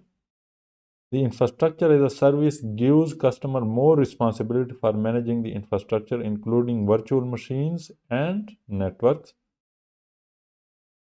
The function as a service is a serverless model where customers only write functions, but they still manage the function code and some runtime configuration. While PaaS, platform as a service, provides a platform for developing and deploying applications with less infrastructure management required compared to infrastructure as a service, but more responsibility than SAS. Question number 73. Risk management is option A, the assessment of the potential impact of a threat. Option B, the creation of an incident response team. Option C, the impact and likelihood of a threat. And option D, the identification, evaluation, and prioritization of risk. And the correct option is option D, the identification, evaluation, and prioritization of risks. So, risk management involves identifying potential risks, evaluating their likelihood and impact, and prioritizing them to determine the most effective mitigation strategy. This process helps organizations understand and manage potential threats to their operations. Option A refers to risk assessment, which is a part of the overall risk management process. Option B refers to incident response planning, not risk management. And option C focuses on assessing a specific threat's impact and likelihood, which is a part of the risk evaluation process. Question number 74. Which of the following documents contains elements that are not mandatory? And the options are option A, policies, option B, guidelines, option C, regulation, and option D, procedures. And the correct option is guidelines. So guidelines are not mandatory. Policy, regulations, and procedure are mandatory. Guidelines or recommendations are best practices that are not mandatory to follow. They provide advice on how to achieve certain outcomes but do not impose a requirement, while policies are mandatory and define the rules and principles governing the organization. Similarly, regulations are mandatory rules established by authorities, often with legal force, and procedures are step by step instructions that must be followed, making them mandatory in nature. Question number 75. In which of the following phases of an incident response plan are incident responses prioritized? Option A, post incident activity. Option B, detection and analysis. Option C, preparation. And option D, containment, eradication, and recovery. And the correct option is option B, detection and analysis. So, in the detection and analysis phase of an incident recovery plan, incident responses are prioritized based on the severity and impact of the incident. This phase involves identifying the nature of the incident, assessing its scope, and prioritizing responses to ensure the most critical issues are addressed first. Option A, the post-incident activity involves reviewing the incident to improve future responses but not prioritizing incident responses. Option C, preparation focuses on setting up the resources and processes needed for incident response, not on prioritizing specific incidents. And option D, containment, eradication, and recovery focuses on mitigating the effects of the incident and restoring normal operations. Question number 76. Which security principle states that a user should only have the necessary permission to execute a task? Option A, privileged accounts. Option B, separation of duties. Option C, least privilege. And option D, defense in depth. And the correct option is option C, least privilege. So the least privilege principle states that a user should only have the minimum level of access or permissions necessary to perform their job functions. This reduces the risk of misuse or accidental harm to systems and data. Privileged accounts refer to accounts with elevated permissions but do not directly relate to the concept of limiting permissions to only what is necessary. Separation of duties ensures that no single individual has control over all aspects of a critical task helping to prevent fraud or errors, but it is not about limiting permissions to a necessary level. While defense in depth involves using multiple layers of security to protect systems, but it does not specifically address user permissions. Question number 77. The Bell and LaPadula access control model is a form of, so this is an access control model, and it is based on which type of access control? And the options are option A, ABAC, that is attribute based access control. Option B, RBAC, role based access control. Option C, MAC, that is mandatory access control. And option D, DAC, that is discretionary access control. And the correct option is option C, MAC, that is mandatory access control. So the Bell and LaPadula model is a mandatory access control model. It enforces security policies based on classification labels, for example, top secret, confidential, and gowns access based on those labels. The model specifically focuses on confidentiality by using rules like no read up and no write down to prevent unauthorized access. Other options such as ABAC, attributes-based access control, uses attributes, for example, user attributes, resource attributes, to define access policies, which is different from mandatory access control. Option B, that is RBAC, role-based access control, assigns access based on roles rather than classifications. And option D, DAC, discretionary access control, allows resource owners to make decisions about who can access their resources, which contrasts with the centrally controlled approach of MAC, that is mandatory access control. Question number 78. In risk management, the highest priority is given to a risk where option A, the frequency of occurrence is low and the expected impact value is high. Option B, the expected probability of occurrence is low and potential impact is low. Option C, the expected probability of occurrence is high and the potential impact is low. And option D, the frequency of occurrence is high and the expected impact value is low. And the correct option is option A. Highest priority is given where the frequency of occurrence is low but the expected impact is high. Impact value is high. So in the risk management, a risk with low frequency of occurrence but a high impact is given the highest priority because although it may not happen often, if it does occur, it could cause significant damage or loss to the organization. Managing these types of risk proactively is crucial to minimize potential catastrophic effect. Other options such as the expected probability of occurrence is low and the potential impact is low would be considered a low priority risk.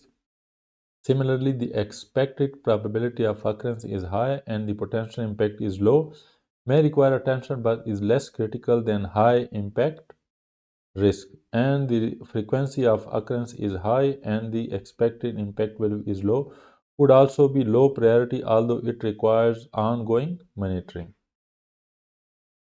Question number 79. Which of the following area is connected to PII, that is personally identifiable information? And the options are option A, non-repudiation, option B, authentication, option C, integrity, and option D, confidentiality. So what do you do about the data that is about PII? You want to secure them and you do not want to expose it to unauthorized users. So this means the confidentiality of the PII is important.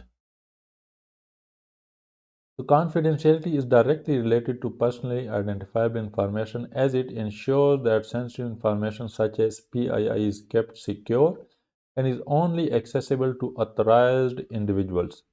Protecting the confidentiality of PII is a key element of privacy and data security. Other options such as non-repudiation ensures that actions or transactions cannot be denied by the sender or receiver, which is important for accountability but not specifically tied to PII. Authentication is the process of verifying the identity of users or systems, which is important for controlling access to PII, but it is not directly connected to the concept of PII itself. And integrity ensures that data is accurate and unaltered, but this is more about ensuring the correctness of data rather than keeping it private. Question number 80. Malicious emails that aim to attack company executives are an example of option A Trojans, option B whaling, option C phishing, and option D rootkits. And the correct option is whaling. So the malicious emails that target the top level executives is a form of whaling. While when normal or general users are targeted, it is known as the phishing.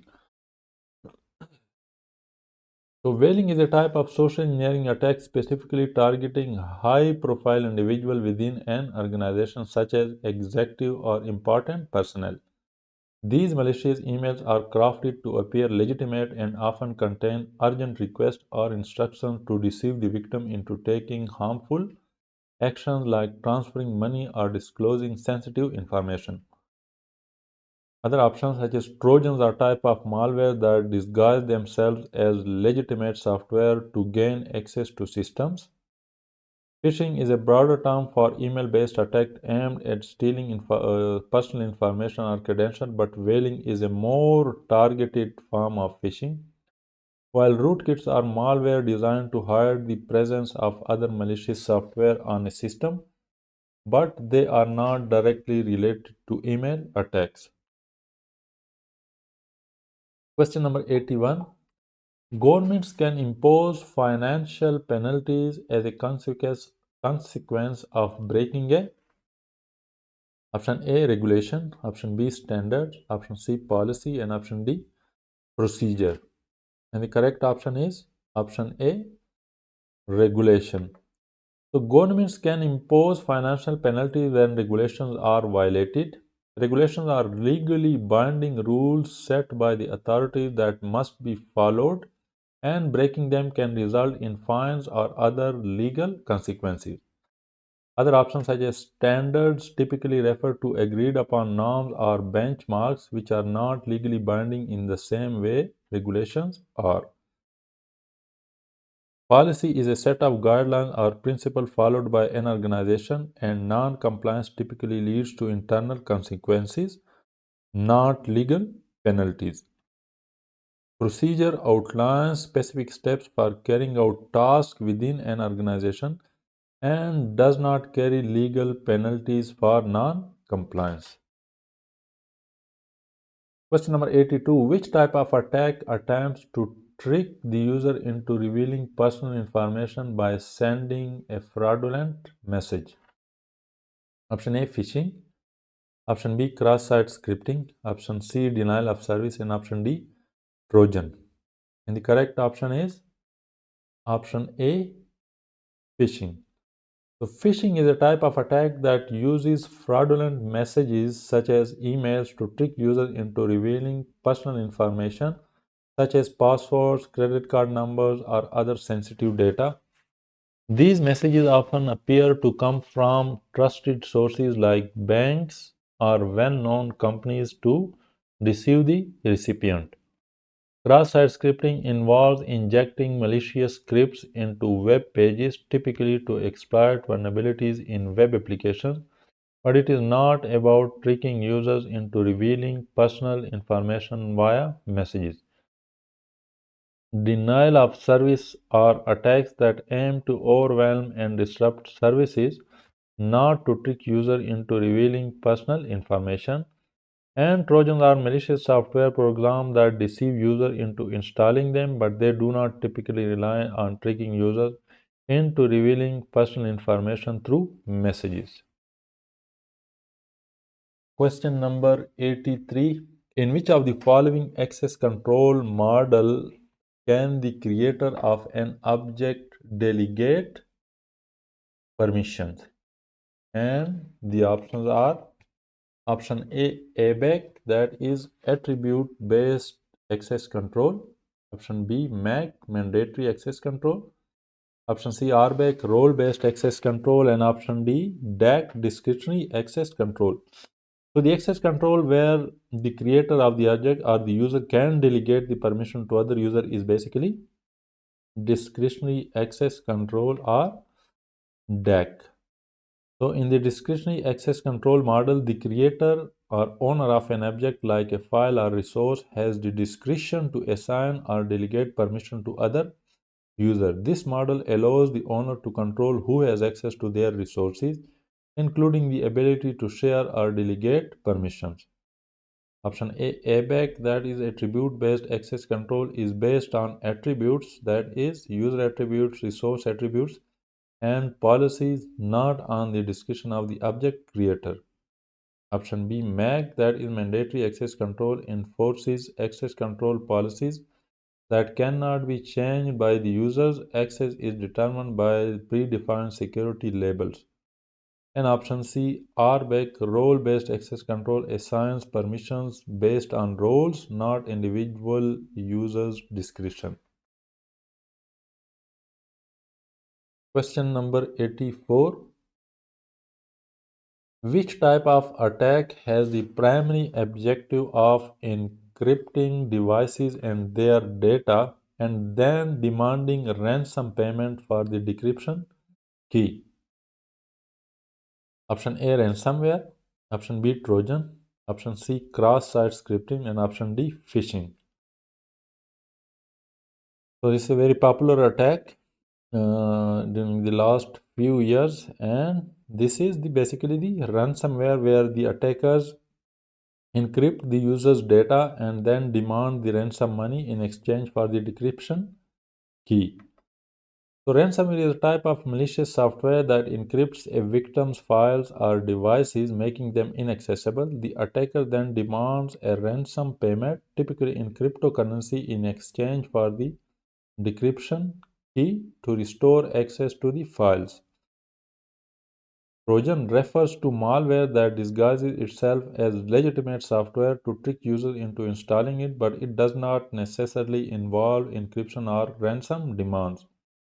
Option C, cross-site scripting, involves injecting malicious scripts into web pages to exploit vulnerabilities in websites, but it does not involve encryption or ransom.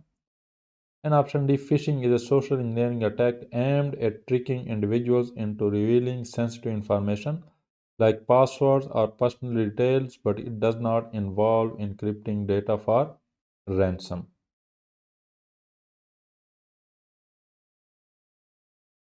Question number 85. Which of the following cloud models allow access to fundamental computer resources? What are fundamental computer resources? These are basically the CPU, storage, memory, operating system, etc. So which model give access to these resources?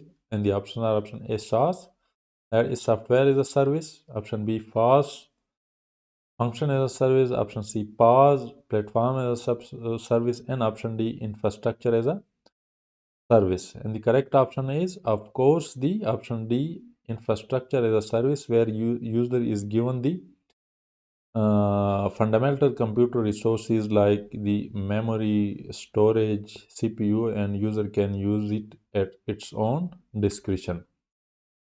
So infrastructure as a service provides fundamental computing resources such as virtual machines, storage, and networking on a pay-as-you-go basis. It allows users to access and manage these basic infrastructure components without needing to own physical hardware.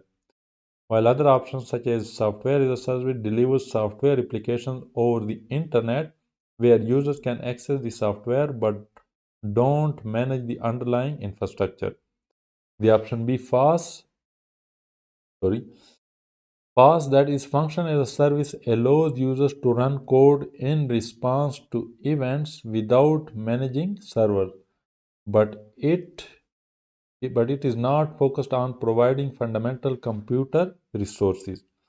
Option C, PaaS, that is platform as a service, provides a platform that allows users to develop, run, and manage applications, but it abstracts the underlying infrastructure management. Question number 86, how many layers does the OSI model have? This is a very fundamental question. Option A 7, option B 4, option C 6, and option D 5. And the correct option is, of course, option A, OSI has 7 layers. So the OSI, that is Open System Interconnection model, consists of 7 layers that defines different stages of data transmission in a network. These layers from top to bottom are: number 1 is application, number 2 presentation, number 3 session, number 4 transport, number 5 network, number 6 data link, and number 7 physical. So how I remember these layers and their sequence, I have learned this phrase: all people seems to need data processing.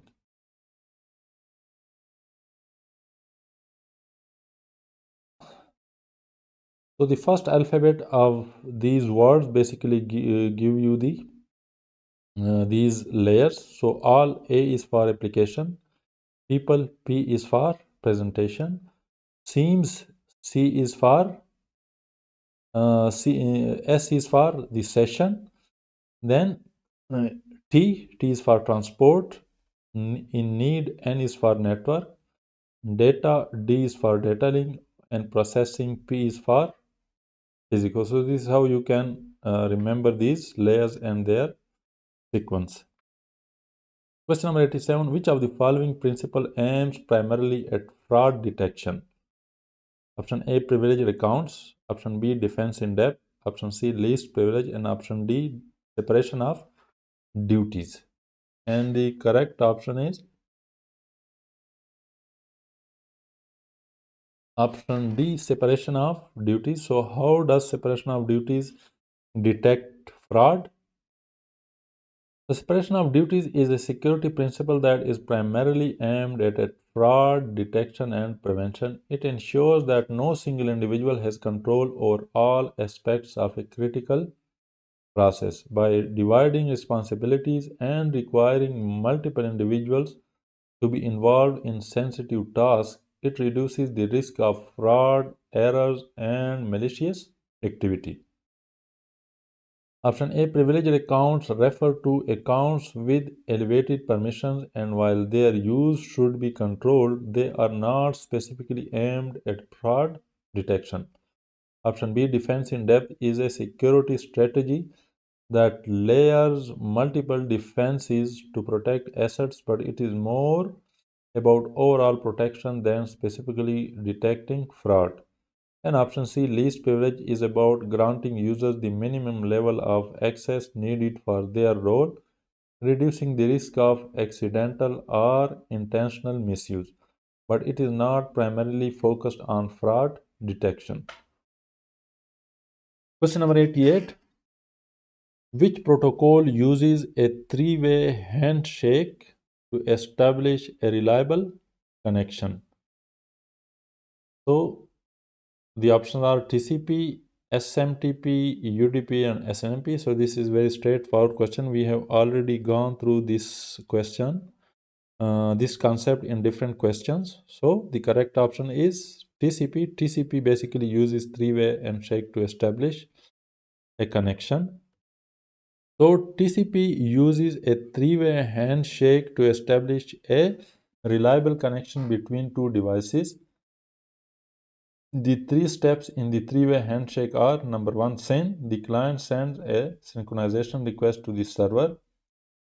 And number second, in SYNAC, the server responds with a synchronization acknowledgement packet. And number three is ACK. The client acknowledges the server's response, completing the connection setup. Question number 89. Which of the following is an example of a technical security control? Option A, access control list. Option B, turnstiles. Option C, fences. And option D, bullards. So, of course, these three are physical controls, while the access control or ACL is basically technical security control.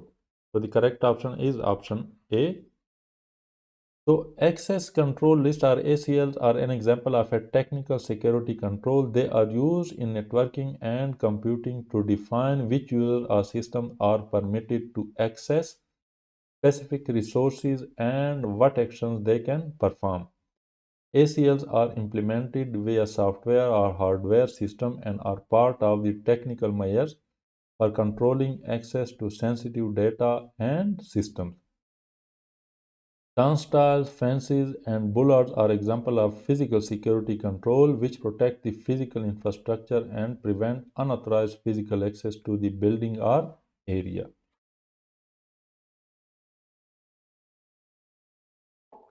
Question number 90. Which type of attack attempts to gain information by observing the device's power consumption? A. Side channels, B. Trojans, C. Cross-site scripting, and D. Denial of service. And the correct option is option A. Side channel. So, side channel attack involves exploiting physical characteristics of a system such as its power consumption, electromagnetic emission, or timing data to gain information about its operation or secret data. By carefully observing variations in power consumption, an attacker can infer sensitive information such as encryption keys or data being processed.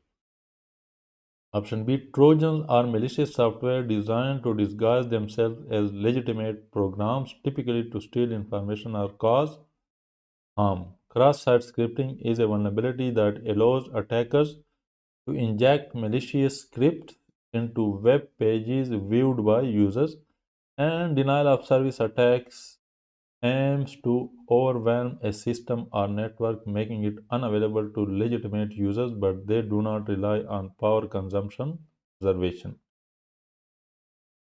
Question number 91. Which of the following area is the most distinctive property of PHI? That is patient health information or personal health information. Option A, integrity. Option B, confidentiality. Option C, non-repudiation. And option D, authentication. So, in the same way as we studied that we need to secure the access to PII, that is personally identifiable information, through confidentiality. In the similar manner, we also need that the PHI information should be secured from unauthorized access, and this property is known as confidentiality. So the most distinctive property of the protected health information, so this is protected health information, is confidentiality. Protected health information consists of sensitive health related data that must be protected from unauthorized access to ensure patient privacy and compliance with regulations like HIPAA, that is Health Insurance Portability and Accountability Act. Question number 92. Which of these is the most efficient and effective way to test a business continuity plan? Option A, simulations. Option B, walkthroughs. Option C, reviews. And option D, discussions. And the correct option is option A, simulations. So simulations are the most efficient and effective way to test a business continuity plan because they mimic real life scenarios, allowing an organization to evaluate its readiness, identify gaps, and ensure that the plan can be executed effectively during an actual incident. Question number 93. Which of the following cybersecurity concepts guarantees that information is accessible only to those authorized to access it? Option A, confidentiality. Option B, non-repudiation. Option C, authentication. And option D, accessibility. And the correct option is confidentiality. So confidentiality ensures that information is accessible only to those who are authorized to access it, protecting sensitive data from unauthorized disclosure. This is a fundamental principle of cybersecurity often enforced through encryption, access control, and security policies. Question number 94. In the event of a disaster, what should be the primary objective? Option A, apply disaster communication. Option B, protect the production database. Option C, guarantee the safety of people. And option D, guarantee the continuity of critical systems. So, correct option is, remember, the safety of the people is the most important consideration during a disaster. The primary objective in the event of a disaster is to ensure the safety of people. Human life and safety take precedence over all other considerations, including system continuity or data protection. Once safety is secured, other objectives like protecting systems and data can be addressed. Question number 95. A security professional should report violations of a company's security policy to option A, the ISC Ethics Committee, option B, company management, option C, national authorities, and option D, a court of law. And the correct option is option B, company management. So, violation of a company's security policy should be reported to company management as they are responsible for enforcing policies and addressing security concerns within the organization. Escalating to external entities like national authorities or courts is typically done only when required by law or if internal channels are inadequate. Question number 96. Which department is in a company is not regularly involved in a DRP, that is disaster recovery plan?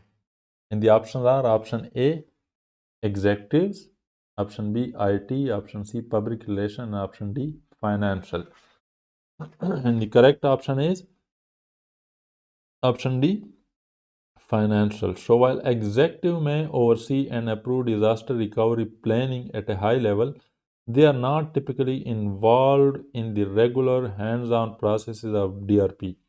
Departments like IT, public relations, and financials are more actively involved in development, testing, and execution of disaster recovery. So by this explanation, it seems that the correct option here is the executives, not the financial. So the executive are basically not involved in the nitty-gritty of the DRP process, while all other departments are basically involved. Question number 97. Which of the following is included in an SLA, that is service level agreement document? I will go directly to the correct option, and the correct option is instructions on data ownership and destruction. So, a service level agreement is a contract between a service provider and a client that defines the level of service expected. It typically includes details such as data ownership, handling, and destruction policies to ensure clarity and accountability in service delivery. Other options describe components of different planes like business continuity, disaster recovery, or incident response, which are not specific to SLAs. Question number 98. What is the most important difference between MAC and DAC, that is mandatory access control and discretionary access control? So you can read the options. I will directly go to the correct option, and the correct option is option C. In mandatory access control, security administrators assign access permissions, while in DAC, that is discretionary access control, access permissions are set at the object owner's discretion. So the most important difference between MAC and DAC lies in who controls the access permission. In MAC, security administrators define and enforce access policies based on classification levels, ensuring centralized control, while in DAC, access permissions are determined at the discretion of the object owner, offering greater flexibility but potentially less control. Question number 99. Requiring a specific user role to access resources is an example of, and the options are mandatory access control, attribute-based access control, role-based access control, and discretionary access control. And the correct option is option A, role-based access control. So we are talking about role, so that's why the correct option is role-based access control. So role-based access control RBAC restricts access to resources based on a user's assigned role within an organization. Each role has predefined permissions and users can access only the resources associated with their role. This ensures a structured and consistent approach to managing access. Question number 100. Which type of document outlines the procedures ensuring that vital company systems keep running during business disrupting events? Option A, business impact plan. Option B, business impact analysis. Option C, disaster recovery plan. And option D, business continuity plan.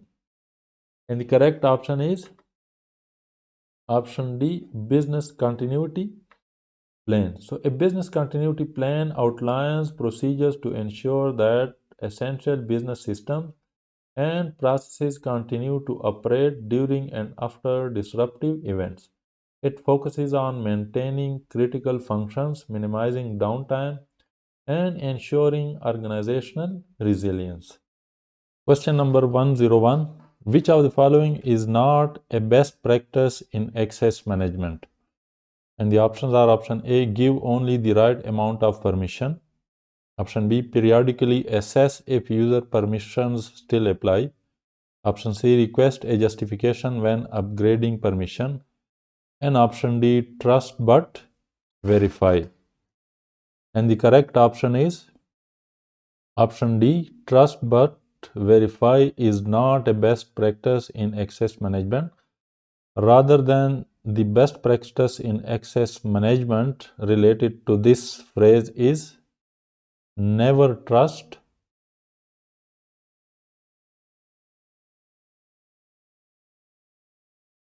and always verify.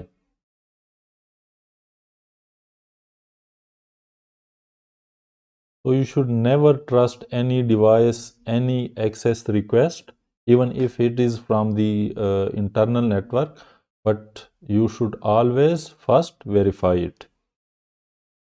So trust but verify is not typically considered a best practice in access management. While it suggests a level of trust in users, access management best practices emphasizes minimizing risk by enforcing strict control. The other options, giving appropriate permissions, periodically reviewing permissions, and requiring justification for upgrades are all fundamental to ensuring secure and efficient access control. Question number 102. If a company collects PII, that is personally identifiable information, which policy is required? Option A, remote access policy. Option B, GDPR. Option C, privacy policy. And option D, acceptable use policy. And the correct option is, so we are talking about the private or personal information of the users or customer. So it is related to the privacy policy. GDPR also is about the PII, the collection of PII, but it is specific to European Union. While generally in any company, the policy that should be required and applied while collecting PII is privacy policy. So a privacy policy is required for a company that collects personally identifiable information, that is PII. This policy outlines how the company collects, stores, uses, and protects personal data, while GDPR, that is General Data Protection Regulation, may apply to companies operating in or dealing with data from the EU. The privacy policy is the document that specifically addresses PII handling practices. Question number 103. Which of these is least likely to be installed by an infection? And the options are option A, logic bomb, option B, keylogger, option C, Trojan, and option D, backdoor. And the correct option is option A, logic bomb. So what is a logic bomb? So a logic bomb is least likely to be installed by an infection.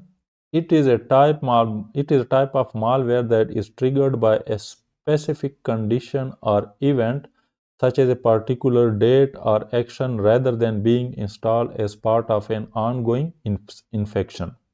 In contrast, keyloggers, trojans, and backdoors are more commonly installed by malware infections to allow for continuous access or monitoring. Question number 104. The best defense method to stop a replay attack is to option A, use an IPsec VPN, option B, use a firewall, option C, use password authentication, and option D, use message digesting. And the correct option is option A, use an IPsec VPN. So IPsec has multiple functionality, including confidentiality through encryption, and it also protects against the replay attacks, as well as integrity, as well as authentication of the sender and receiver. The best defense against a replay attack is to use an IPsec VPN. IPsec provides encryption and authentication to ensure the integrity and freshness of the data being transmitted, preventing attackers from capturing and retransmitting valid communication, that is, replaying it. This protects against replay attacks by ensuring that only valid current messages are accepted. Question number 105. Which of these devices has the primarily objective of determining the most efficient path for the traffic to flow across the network? So we are actually talking about routing of the packets or routing of the data across the network. So which device is used to do this routing and flow of traffic across the network? And the options are option A, hubs, option B, firewalls, option C, routers, and option D, switches.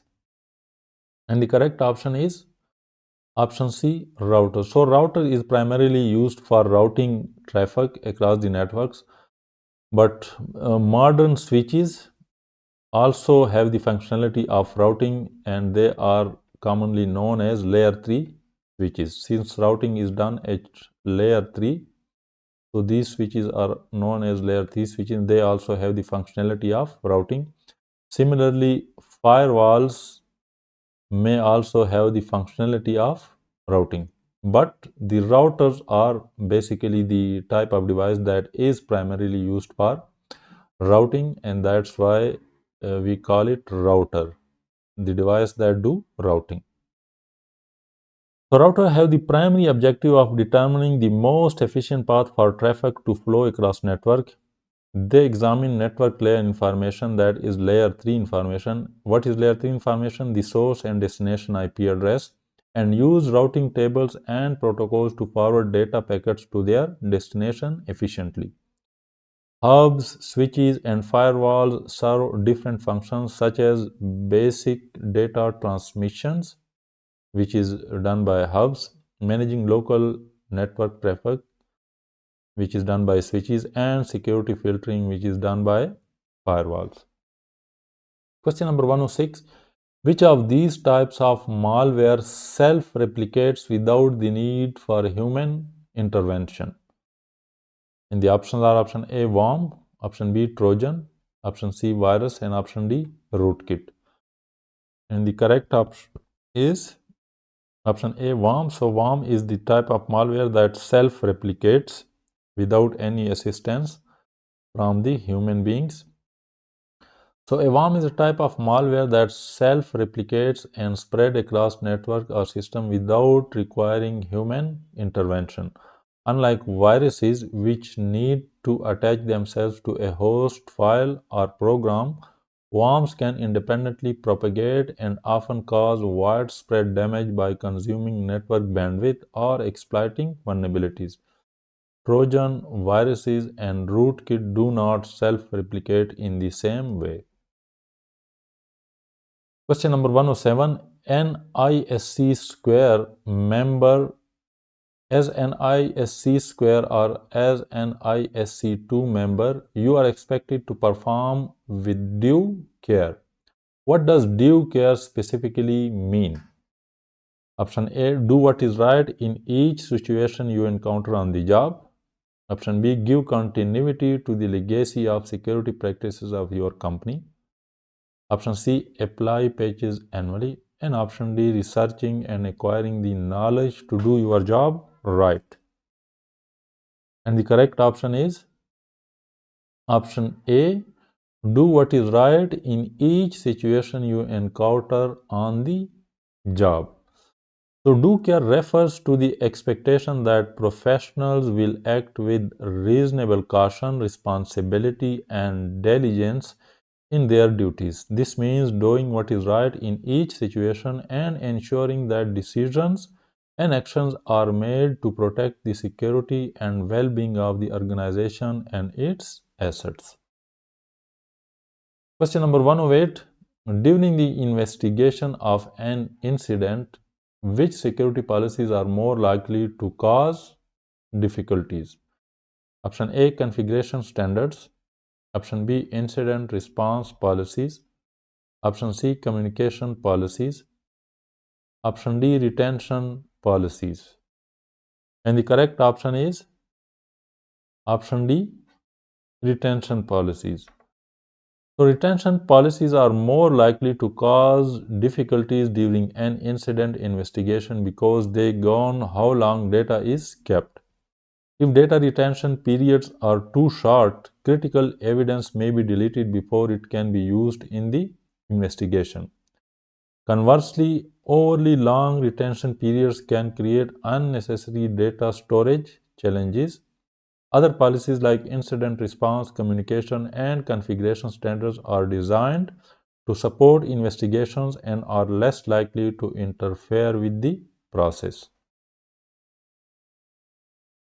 Question number 109. In an access control list, that is ACL, the element that determines which permissions you have is option A, the subject, option B, the object, option C, the firmware, and option D, the rule. And the correct option is the rule. So the ACL basically consists of different rules. So in an access control list, that is ACL, the rule is the element that determines which permissions are granted to a subject, that is user or process, for a specific object, that is resource.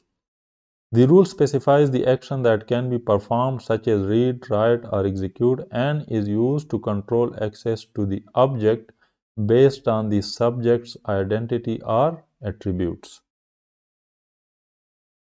Question number 110. What does the term data remnants refer to? Option A, data in use that cannot be encrypted. Option B, files saved locally that cannot be remotely accessed. Option C, data left over after routine removal and deletion. And option D, all of the data in a system.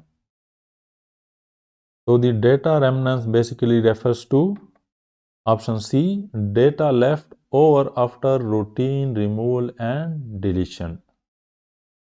So data remnants refers to the residual data that remains on storage media after it has been deleted or erased, which could potentially be recovered.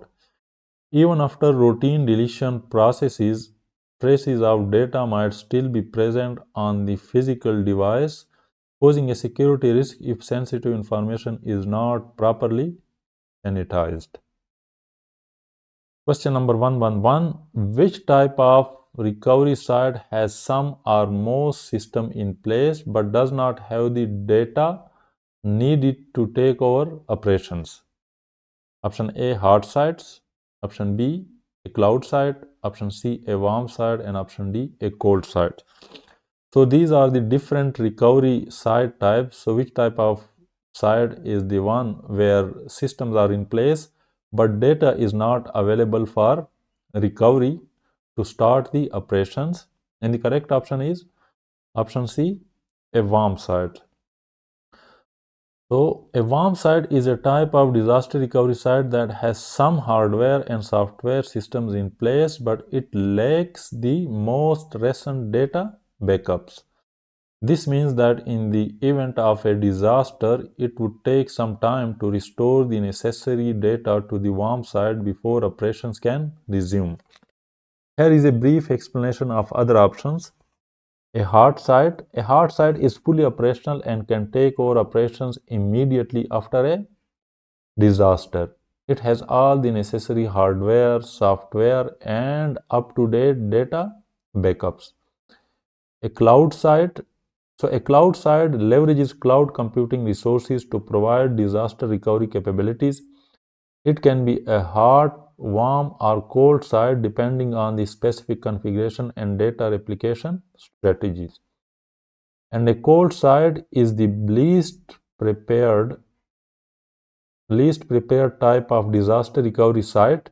It has the basic infrastructure such as power and network connectivity but lacks hardware, software, and data. It requires significant time and effort to set up and restore operations. Question number 112. Which of these is not a characteristic of an MSP implementation? I think MSP stands for Managed Security Provision. So let's see. And the options are manage all in-house company infrastructure. Option B, monitor and respond to security incidents. Option C, mediate, execute, and decide top-level decisions. And option D, utilize expertise for the implementation of a product or service. And the correct option is option A, manage all in-house company infrastructure. So MSP, that is managed service provider. So it is not managed security provision, it is managed service provider. Typically does not take over the entire management of a company's in-house infrastructure. Instead, they often focus on specific areas like network security, IT support, or cloud services. Their role is to provide expert assistance and manage these specific services, not to take over the full responsibility for all in-house infrastructure. Here is a brief explanation of the other options. Option B, monitor and respond to security incidents. This is a common function of an MSP as they often provide security services to their clients. Option C, mediate, execute, and decide top-level decisions. While an MSP might be involved in discussing and planning IT strategies, they typically do not make the final decision on high-level business or IT strategies. And option D, utilize expertise for the implementation of a product or service. This is a core function of an MSP, as they often provide specialized expertise to implement and manage various IT solutions. Question number 113. Which of these is not a typical component of a comprehensive business continuity plan, that is BCP? Option A, a cost prediction of the immediate response procedures. Option B, immediate response procedures and checklists. Option C, notification systems and call trees for alerting personnel. And option D, a list of the BCP team members. And the correct option is option A, a cost prediction of the immediate response procedures. So, a comprehensive business continuity plan focuses on maintaining and restoring critical business operations during and after a disruption. It typically includes immediate response procedures, notification systems, and a list of BCP team members. However, predicting the cost of immediate response procedures is not typically a component of the BCP, as the plan prioritizes actionable strategies over financial forecasting. Question number 114. Acting ethically is mandatory for ISC2 members. Which of these is not considered unethical? Option A, disrupting the intended use of the internet. Option B, seeking to gain unauthorized access to resources on the internet. Option C, compromising the privacy of users. And option D, having fake social media profiles and accounts. So the correct option is already highlighted, option D. So this is not unethical. To have fake social media profiles and accounts. While having fake social media profile and account may raise ethical questions in certain contexts, it is not explicitly deemed unethical under ISC Square's Code of Ethics. The other options, such as disrupting internet use, unauthorized access to resources, and compromising user privacy, are clear violations of ethical principle and may breach legal or organizational guidelines. Question number 115. In an incident response process, which phase uses indicators of compromise and log analysis as part of a review of events? Option A, preparation. Option B, eradication. Option C, identification. And option D, containment. And the correct option is option C, identification. So the identification phase in an incident response process involves detecting and analyzing potential security events to determine if an incident has occurred. This phase utilizes indicator of compromise, log analysis, and other tools to identify suspicious activities, assess the scope, and confirm the nature of the incident. Question number 116. Which of these access control systems is commonly used in the military?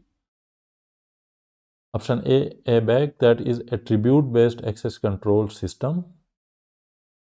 Option B, DAC, discretionary access control. Option C, RBAC, role based access control. And option D, MAC, mandatory access control. And the correct option is MAC. So MAC, or mandatory access control, is basically used in the military. Mandatory access control is commonly used in military and government environments. It enforces strict control over access permissions based on security classifications, such as top secret or confidential. Users and resources are assigned labels, and access is granted based on these classifications, ensuring a high level of security and centralized control. Question number 117. Which of these is not a security principle? Option A, security in depth. Option B, zero trust model. Option C, least privilege. And option D, separation of duties. And the correct option is, so security in depth is not a security principle. In fact, the defense in depth is a security principle. So while defense in depth, not security in depth, is a recognized security principle, security in depth is not an established term or principle in cybersecurity. The other options, such as zero trust model, least privilege, and separation of duties, are widely recognized security principles that guide the implementation of effective security strategies. Question number 118. Which of these is not a common goal of a cybersecurity attacker? Option A, allocation. Option B, alteration. Option C, disclosure. And option D, denial. And the correct option is option A, allocation. So we have the basic pillar of cybersecurity is CIA, that is confidentiality, integrity, and availability. And these are basically the attacker purpose is to destroy these. So confidentiality is compromised through disclosure, integrity is compromised through alteration, and availability is denied through compromise through denial or denial of service, while there is no such thing as allocation, that is the goal of a attacker. So allocation is not a common goal of a cybersecurity attacker. The primary goals of an attacker often aligns with the CIA triad, that is confidentiality, which is antonym with the disclosure, integrity, which if compromised results in alteration, and availability, which if compromised results in the denial. So these represent unauthorized access to sensitive information, which is confidentiality, tampering with data, that is alteration, and disrupting service availability, that is denial, respectively. Question number 119. Which of these types of layers is not part of TCP/IP model? Option A, application. Option B, physical. Option C, internet. And option D, transport. And the correct option is physical. So physical layer is not the part of TCP/IP model. Remember, we are not talking about OSI layers.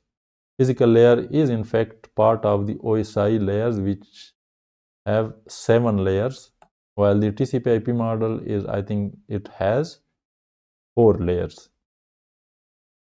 So the explanation is that the physical layer is not part of the TCP/IP model, it is part of the OSI model. The TCP/IP model consists of 4 layers. That is, number 1 is application, number 2 transport, number 3 internet, and number 4 network access. So the physical layer, which deals with the hardware and transmission media, is covered under the network access layer in the TCP/IP model. Question number 120. On a BYOD model, that is bring your own device, which of these technologies is best suited to keep corporate data and applications separate from personnel?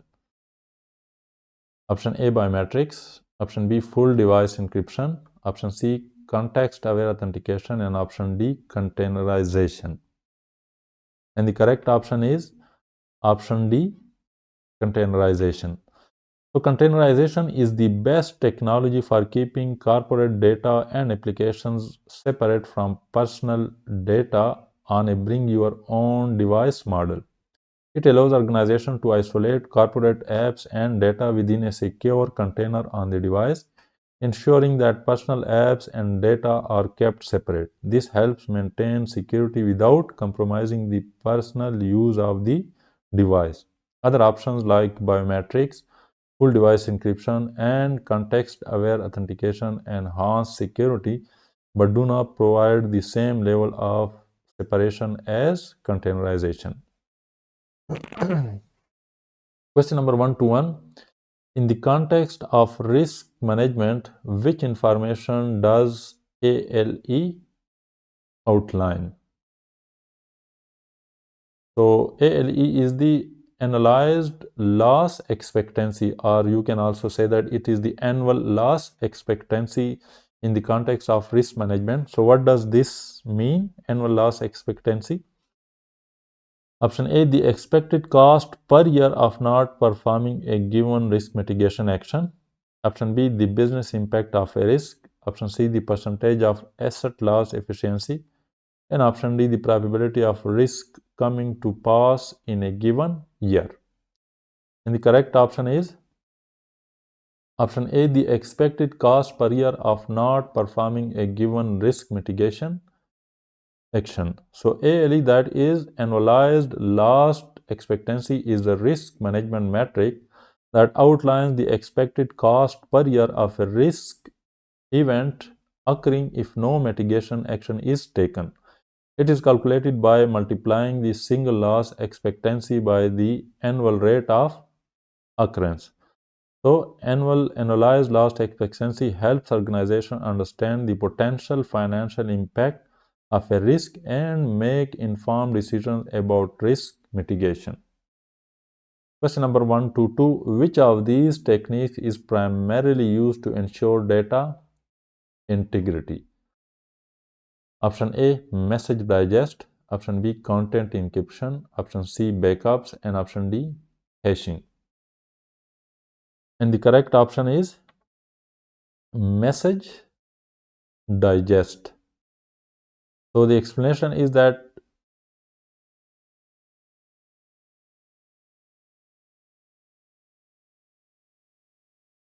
so here I think the correct option is the hashing.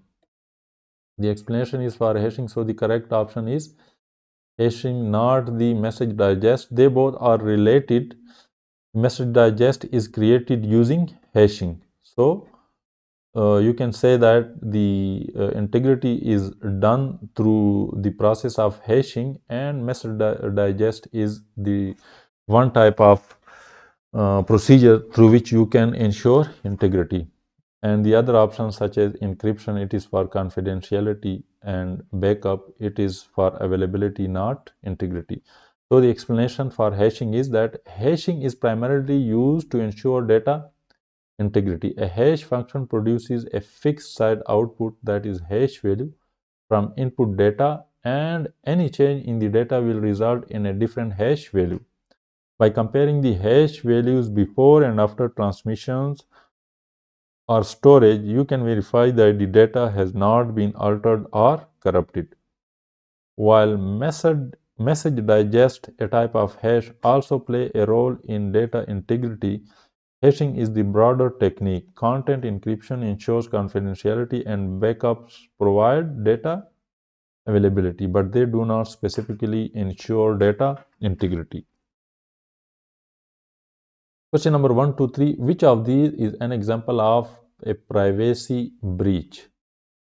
Option A, any observable occurrence in a network or system.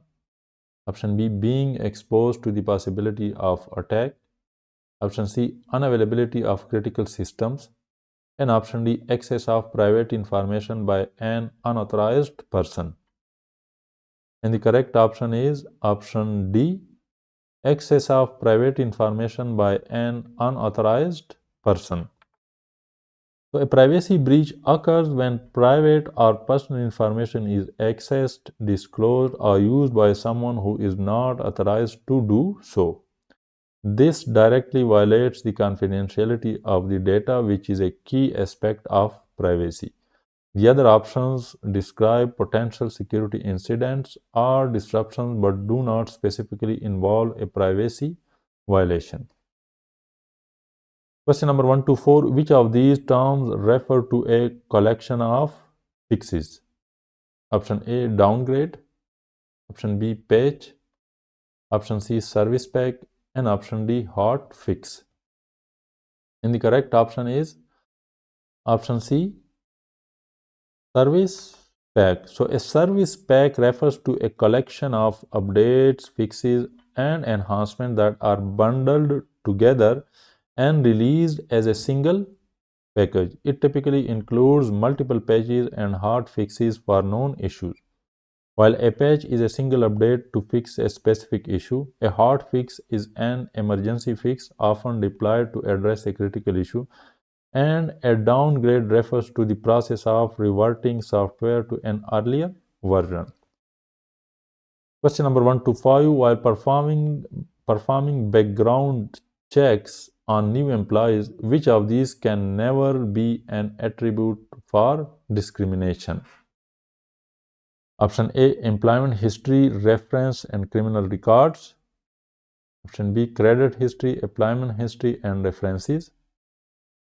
Option C, criminal records, credit history, and references. And option D, references, education, political affiliation, and employment history. And the correct option is option D, references, education, political affiliation, and employment history. So political affiliation can never be used as a legitimate attribute during background checks, as it is considered a protected characteristic in many jurisdictions, including under anti-discrimination laws. Using political affiliation to make employment decisions could result in discrimination. The other options, while they may include valid attributes for background checks, should be carefully reviewed to ensure that they comply with relevant laws and are used only for job-relevant purposes. Question number 1 to 6. When looking for cybersecurity insurance, which of these is the most important objective? Option A, risk acceptance. Option B, risk transference. Option C, risk avoidance. And option D, risk spreading. And the correct option is, through cybersecurity insurance, we actually transfer the risk to a third party, that is basically the insurance provider. So the most important objective when looking for cybersecurity insurance is the risk transference. This refers to transferring the financial burden of a cybersecurity incident, such as a data breach or cyber attack, to an insurance company. By doing so, an organization can mitigate the financial impact of security risks. Risk acceptance means acknowledging risk and deciding to bear them without mitigation. Risk avoidance involves eliminating activities or systems that introduce risk, and risk spreading refers to spreading risk across various assets or operations, but it's not the primary goal of cybersecurity insurance.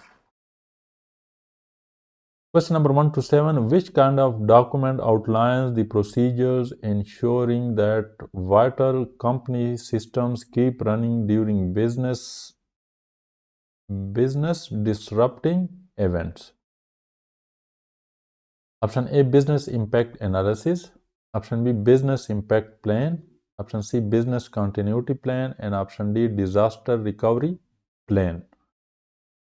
And the correct option is option C, business continuity plan. So a business continuity plan outlines the procedures to ensure that critical company systems continue to operate during business disrupting events such as natural disasters, cyber attacks, or other emergencies.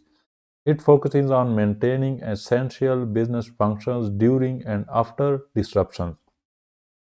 While business impact analysis, this helps identify and prioritize critical business functions and the impact of their disruption, but it is not the plan itself. Disaster recovery plan, a more specific subset of business continuity plan that focuses on restoring IT systems and data after a disaster. And the business impact plan, not a commonly used term but could be mistaken for a business continuity plan or business impact analysis. Question number 1 to 8. Which of these social engineering attacks sends emails that target specific individuals? Option A, farming. Option B, whaling. Option C, wishing. And option D, spear phishing. And the correct option is option D, spear phishing. So spear phishing is the type of social engineering attack where specific individuals are targeted. Whaling is also a related term, but it is the type of attack where the top executives such as CEO of the company or CFO of the companies are targeted. So spear phishing is a targeted social engineering attack where emails are sent to specific individuals or organizations, often using personalized information to make the attack more convincing. This is different from regular phishing, which is typically sent to a broad group of people. Whaling is a form of spear phishing, but specifically targets high-profile individuals like executives. So, since whale is a big fish, that's why it targets the big fish. Phishing involves phishing attacks that are conducting over the phone. V here is for voice. It is done through voice communication rather than through email. Farming redirects users to fake websites to steal sensitive information, but it does not rely on emails targeting specific individuals. Question number 129. Which of these properties is not guaranteed by message authentication code that is MAC?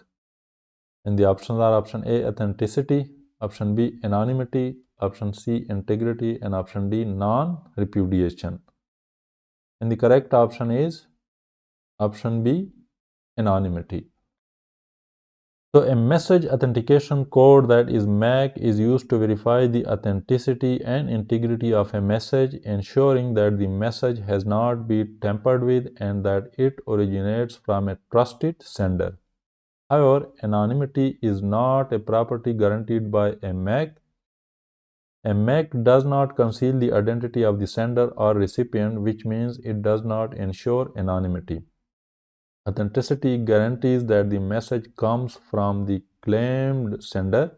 Integrity ensures that the message has not been altered during transmission. And non-repudiation, while MACs can help support non-repudiation by confirming the sender's identity and message integrity, they do not fully guarantee non-repudiation because the sender could still deny sending the message without additional measure like digital signatures. Question number 130. What is the primary objective of degassing?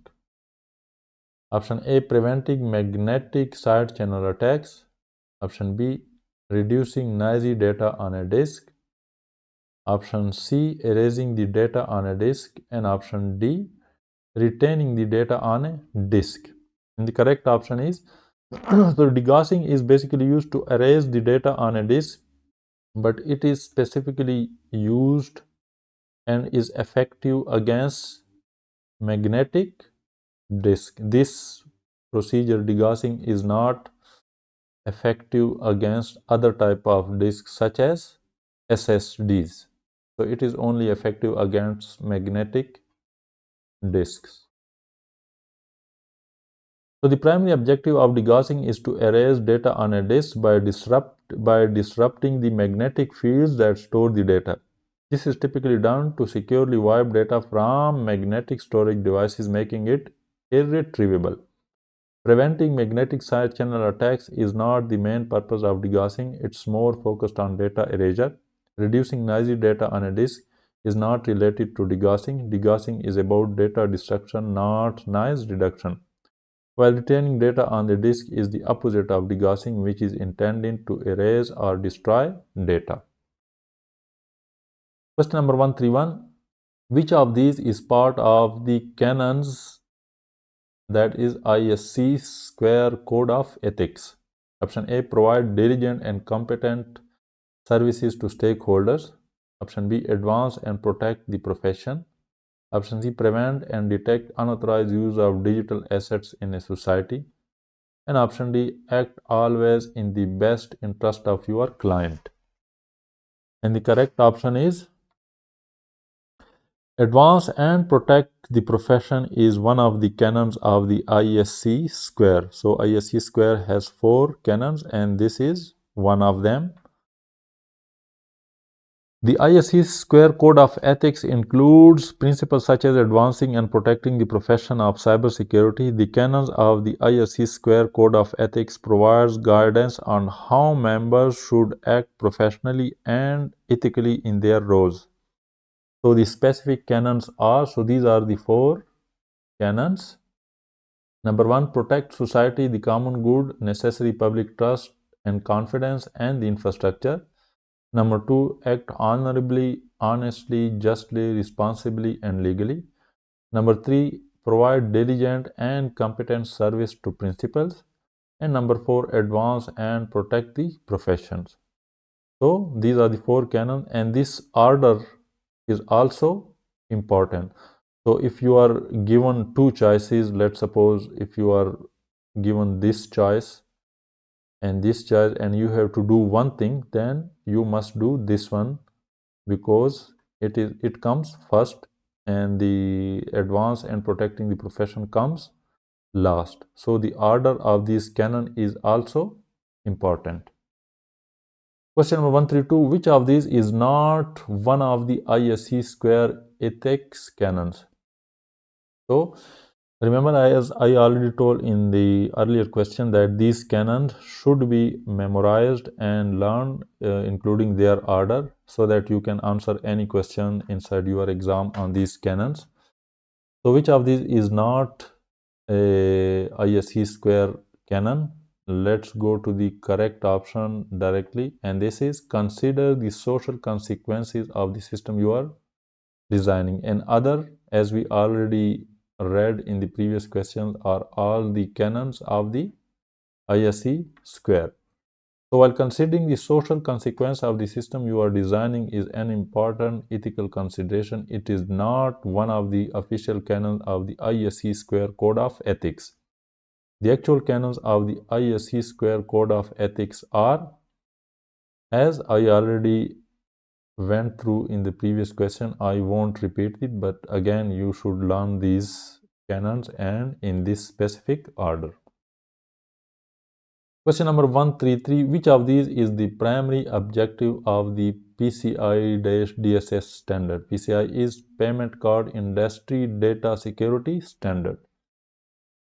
And the options are: option A, personally identifiable information; option B, change management; option C, secure credit card payments; and option D, protected health information. And the correct option is option C. So the primary objective of this standard is to secure credit card payments. So the PCI-DSS, that is Payment Card Industry Data Security Standard, is primarily focused on securing on securing the credit card payments. Its purpose is to ensure that all companies handling credit cards information maintains a secure environment to protect cardholder data from breaches and fraud. Option A, personally identifiable information. While PII protection is important, PSI DSS specifically aimed at credit card data, not general PII. Similarly, the option B, change management. This is a broader IT security practice, but it is not the primary focus of the PSI DSS. And option D, protected health information. PHI is governed by HIPAA, that is Health Insurance Portability and Accountability Act, not PSI DSS. Question number 134, which of these is an attack that encrypts the organization information and then demands payment for the decryption code? Option A, phishing; option B, DDoS, that is distributed denial of service; option C, spoofing; and option D, ransomware. And the correct option is, this is a very popular type of attack where the attacker encrypts the user files or data and demands ransom money in exchange for the decryption key. And this attack is called as ransomware. So ransomware is a type of malicious software or malware that encrypts an organization's data, making it inaccessible, and then demands a ransom from the victim to restore access to the data by providing the decryption key. Other options including phishing, a technique used to trick individuals into providing sensitive information such as usernames, passwords, or financial details, often through deceptive emails or websites.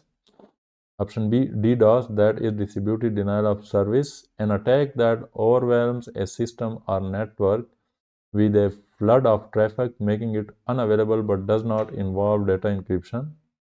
And option C, spoofing, the act of impersonating another user or system to gain unauthorized access to a system or data, but it does not involve encryption or ransom. Question number 135, the primary objective of a business continuity plan is option A, to regularly verify whether the organization complies with applicable regulations. Option B, to sustain business operations while recovering from a disruption. Option C, to assess the impact of disruption to the business. And option D, to restore the business to the full last known reliable state of operations. And the correct option is, so the primary objective of the business continuity plan is to sustain business operation while recovering from a disruption or a disaster. The primary objective of a business continuity plan, that is BCP, is to ensure that essential business operations can continue during and after a disruption. The plan focuses on sustaining critical functions even in the face of significant challenges like natural disaster or cyber attack and then recovering fully. Other options, such as option A, to regularly verify whether the organization complies with the applicable regulations. This is more related to compliance management and auditing, not the primary goal of a BCP. Option C, to assess the impact of disruption to the business. This is typically part of the business impact analysis process, which helps in developing a BCP but is not the plan's primary objective. And option D, to restore the business to the full last known reliable state of operations. Restoration is part of recovery, but the primary goal is to keep operations running while recovering. Question number 136, which of these is an attack whose primary goal is to gain access to a target system through falsified identity? Option A, ransomware. Option B, amplification. Option C, spoofing. And option D, distributed denial of service. And the correct option is option C, spoofing. So spoofing is an attack in which the attacker falsifies their identity to gain unauthorized access to a target system. This can involve impersonating another user, device, or system to deceive the target into granting access. Example include IP spoofing, email spoofing, or DNS spoofing. Ransomware encrypts data to demand a ransom. Amplification, which is option B, increases the impact of an attack like DDoS, and the DDoS, which is option D, aims to disrupt services rather than gaining access through identity falsification.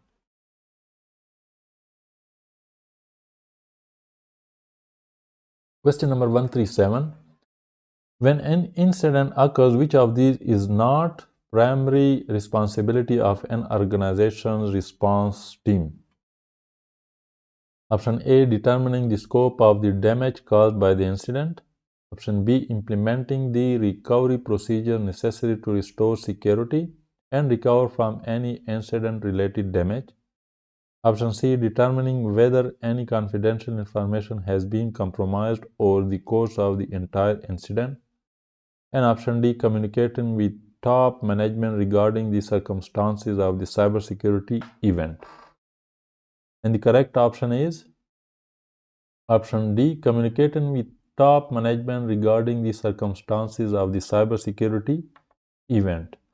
So while communicating with top management is important, it is not the primary responsibility of the response team during an incident.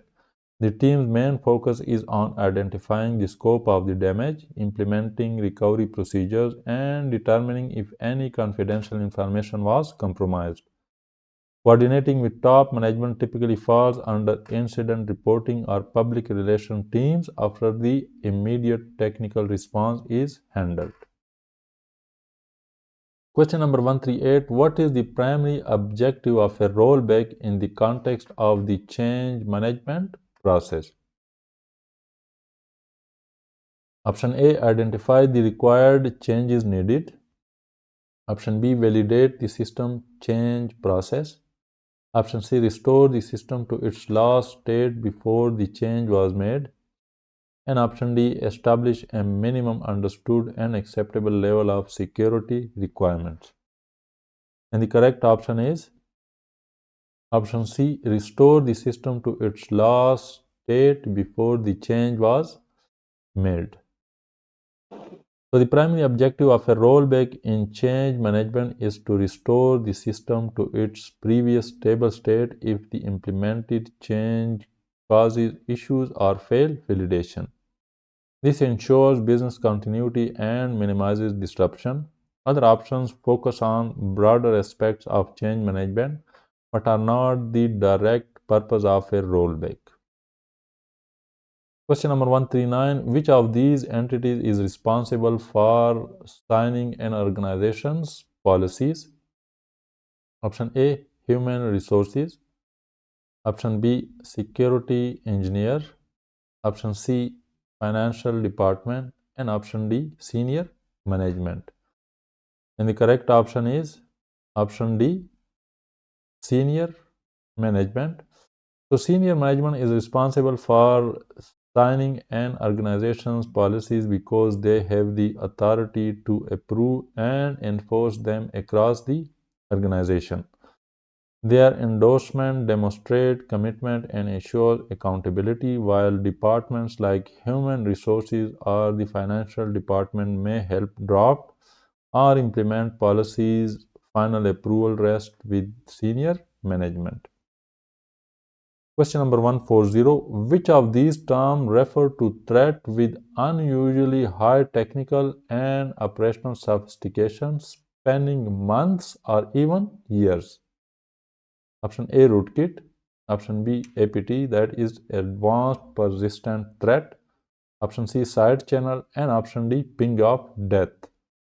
And the correct option is option B. APT, that is Advanced Persistent Threat.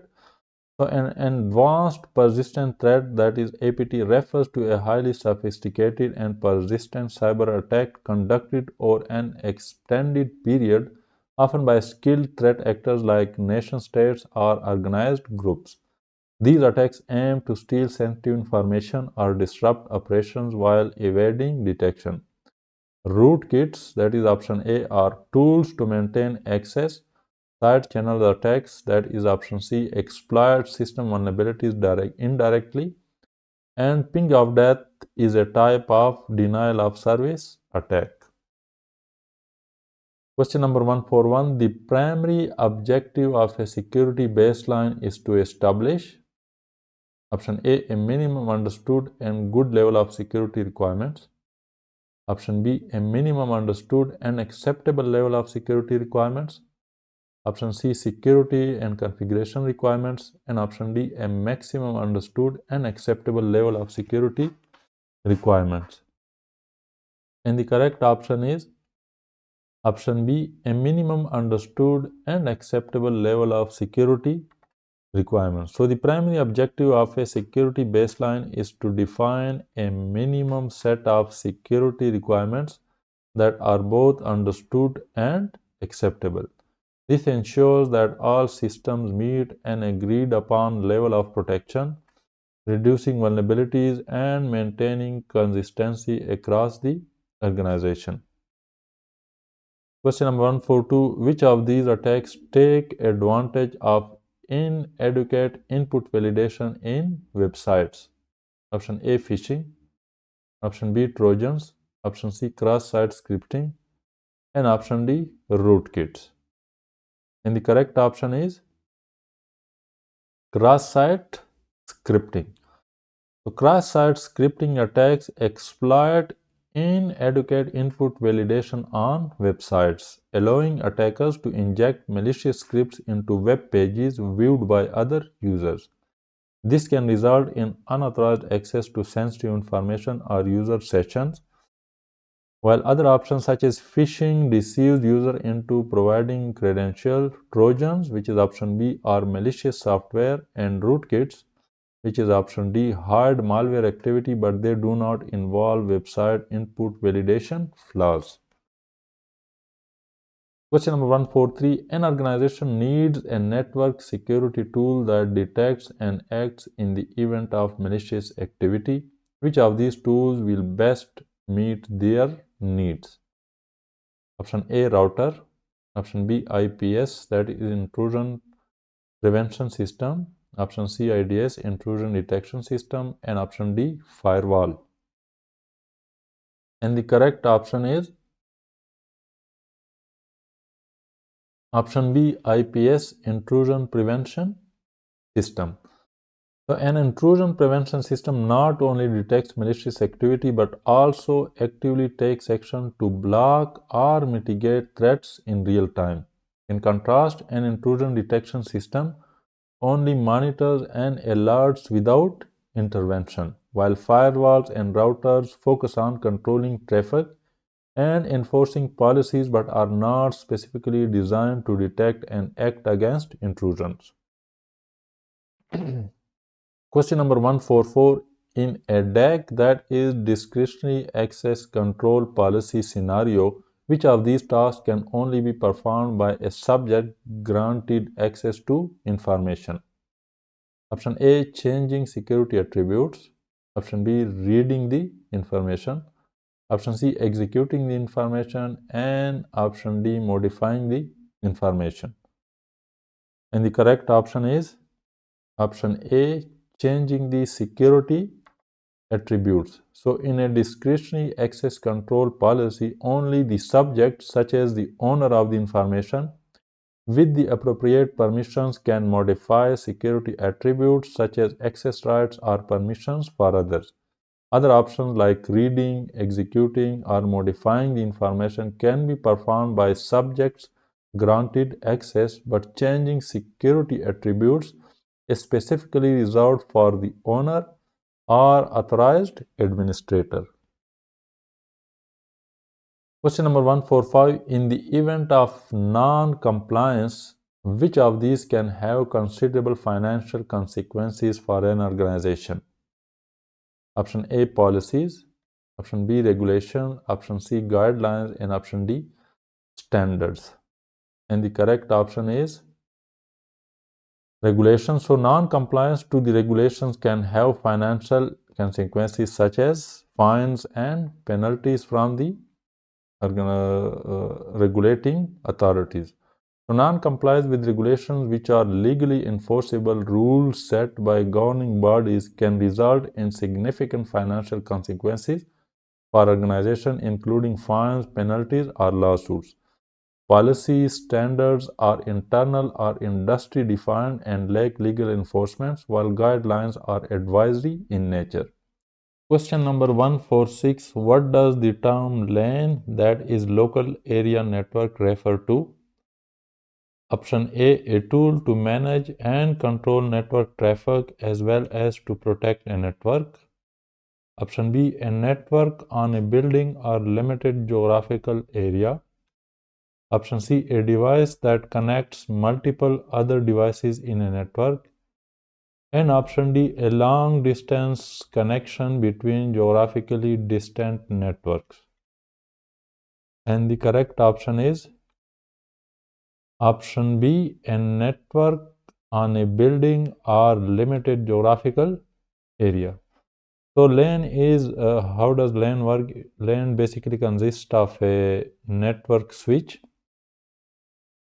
and the devices connected to this network such as laptops, maybe PCs, printers, and other devices such as server. And these are all connected through local area network, and this cable is Cat 6, Cat 7 or Cat 5 cable. You must have heard of it. And this LAN is basically limited within a building or a small geographical area. And because the maximum distance of this Cat6 is 100 meters, so this cable can, the distance between this switchboard and this device can be up to 100 meters. That's why the answer is that it is a network that is limited to a building or limited geographical area. You can say roughly that within 100-meter radius. So a LAN or local area network is a network that spans a small limited geographical area such as a building, office, or campus. It is used to connect devices within close proximity for sharing resources like printer, files, or internet access. Question number 147. Which of these is a type of corrective security controls? Option A, patches. Option B, intrusion detection systems. Option C, guidelines. And option D, encryption. And the correct option is option A, patches. So patches is basically a corrective security control. So what is a corrective security control? Corrective security control is that is used to correct or mediate a vulnerability or a security, you can say a security weakness, such as if there is a vulnerability inside a system such as a Windows operating system, and Microsoft releases a patch, then through this patch you have corrected this specific vulnerability. So that's why this is known as the corrective security control. So corrective security controls are implemented to fix vulnerabilities or mitigate the impact of a security incident after it has occurred. So it is corrective in nature because it acts after the vulnerability or the incident has occurred. Patches are a classic example of corrective control because they are designed to address and rectify vulnerabilities in the software or systems, thereby preventing the same issue from causing harm in the future. Question number 148. Which of these enables point-to-point online communication or an untrusted network? What is an untrusted network? Untrusted network is basically a public network that is not your own and you are not sure that your traffic will be secured. So the options are option A, VLAN, option B, firewall, option C, router, and option D, VPN. And the correct option is VPN, virtual private network. So basically VPN is used or a public network such as the internet. Let's suppose there is a company, it's in one city, let's suppose New York, and there is an employee inside another country, let's suppose it is inside England. So the only way that they can communicate is through the internet. And since internet is public, this traffic can be viewed by the internet service providers and many other intermediaries. The only way to protect and secure this communication is through the virtual private network. So when you configure a VPN between these two locations, then the traffic is basically encrypted and it flows through a virtual tunnel. And all the traffic inside this tunnel is encrypted, and even if it is intercepted by the intermediate ISPs, they cannot make sense of it because it is gibberish and encrypted. A virtual private network enables secure point-to-point communication over an untrusted network such as the internet. It uses encryption and tunneling protocols to protect data during transmission, ensuring privacy and security. This allows users to connect securely to a remote network or device as if they were on the same local network. Question number 149. At which of the OSI layer do TCP and UDP work? So TCP UDP are two protocols. So which OSI layer do they work on? Remember, we have 7 layers in OSI. Here we are given 4 layers. Option A, transport. Option B, session. Option C, application. Option D, physical layer. So this is basically a networking question, and the correct option is option A, transport layer. So the most popular protocols on the transport layers are TCP and UDP. TCP is a reliable protocol that works on a three-way handshake. It means that a connection is established using three-way handshake between the client and the server before the data transmission takes place, while UDP is a non-reliable protocol where no prior connection or three-way handshake takes place, and the data is sent as fast as it can be so that the data is received in real time. So this protocol is basically useful for real-time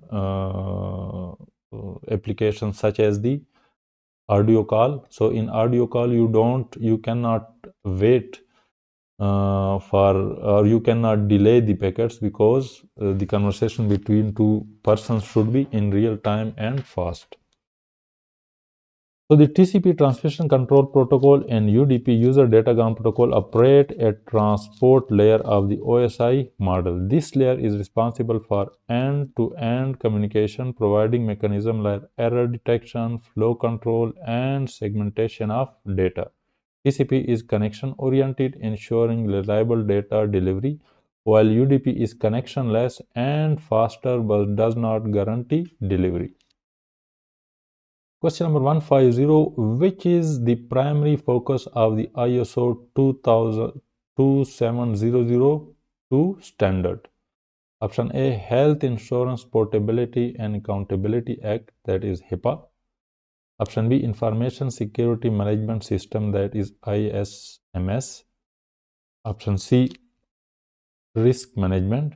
And option D, Application Security. And the correct option is option B, Information Security Management System, ISMS.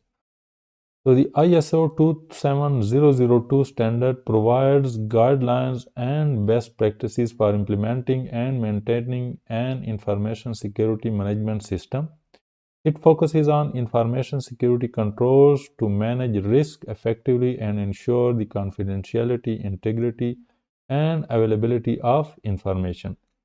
It complements ISO 27001, which specifies the requirements for establishing an ISMS. Question number 151. Which of these different submasks will allow 30 hosts? So we have different subnet masks.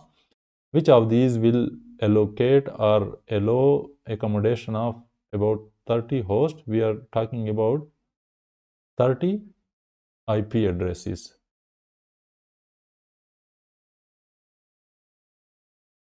And the options are option A /26, option B /30, option C /27, and option D /29.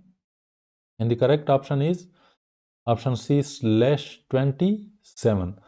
So the formula to identify or determine the number of hosts or IP addresses is basically 2 to the power n minus 2. So what is n? N is basically 32. 32 is the total bits inside an IP addresses. So this can range up to 32 minus this figure, this /30 or /26. So here we are talking about, let's suppose, 27, and it is equal to 5. So the number of IP addresses is equal to 2 to the power 5 minus 2. It is equal to 32 minus 2 and 30.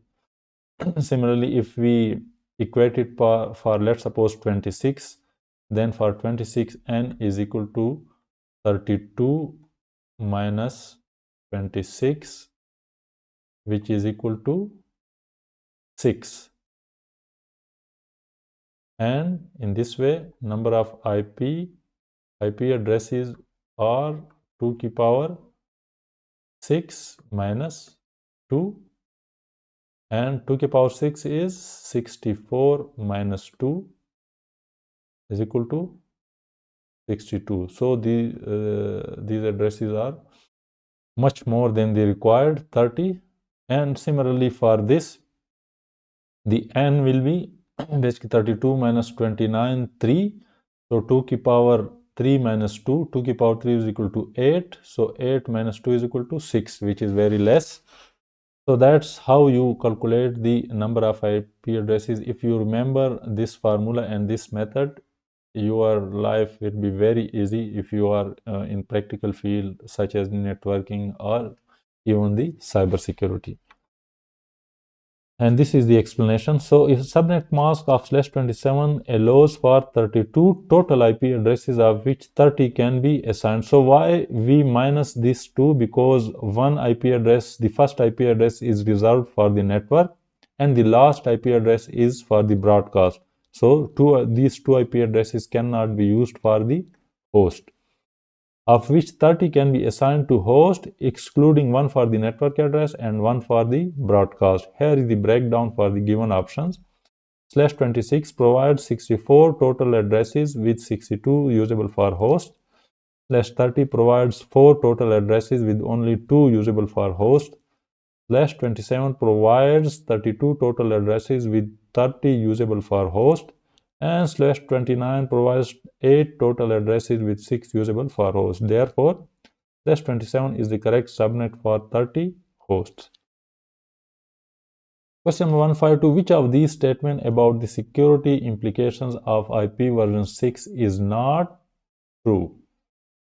And the options are: option A, rules based on static IPv6 addresses may not work. Option B, IPv6 net implementation is insecure. Option C, IPv6 traffic may bypass existing security controls. And option D, IPv6 reputation services may not be mature and useful. And the correct option is option B, IPv6 net implementation is insecure. And why is that? So the explanation is that IP version 6 does not include network address translation. So this network address translation, it is available in IPv4, but it is not available in IPv6. Why? Because many IP addresses are available in IPv6. We have a lot of IP addresses in billions.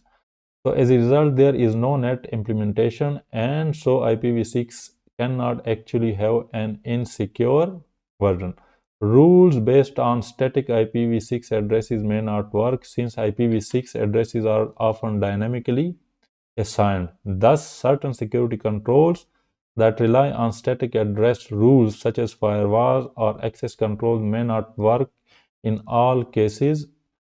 Reputation services are still relatively rare and also somewhat less useful for IPv6 traffic. Finally, an organization needs to configure its security control to handle IPv6 traffic adequately. Otherwise, IPv6 traffic may bypass many existing IPv4 security tools. Question number 153. Which of these is a type of detective access control? And the options are: option A, bollards; option B, movement sensors; option C, turnstiles; and option D, firewalls. And the correct option is, so we are talking about detection. So bollards, they basically prevent, they do not detect, they prevent vehicles from entering a facility such as a convenience store on the main road. Similarly, turnstile for regulating the entrance of individuals inside a facility.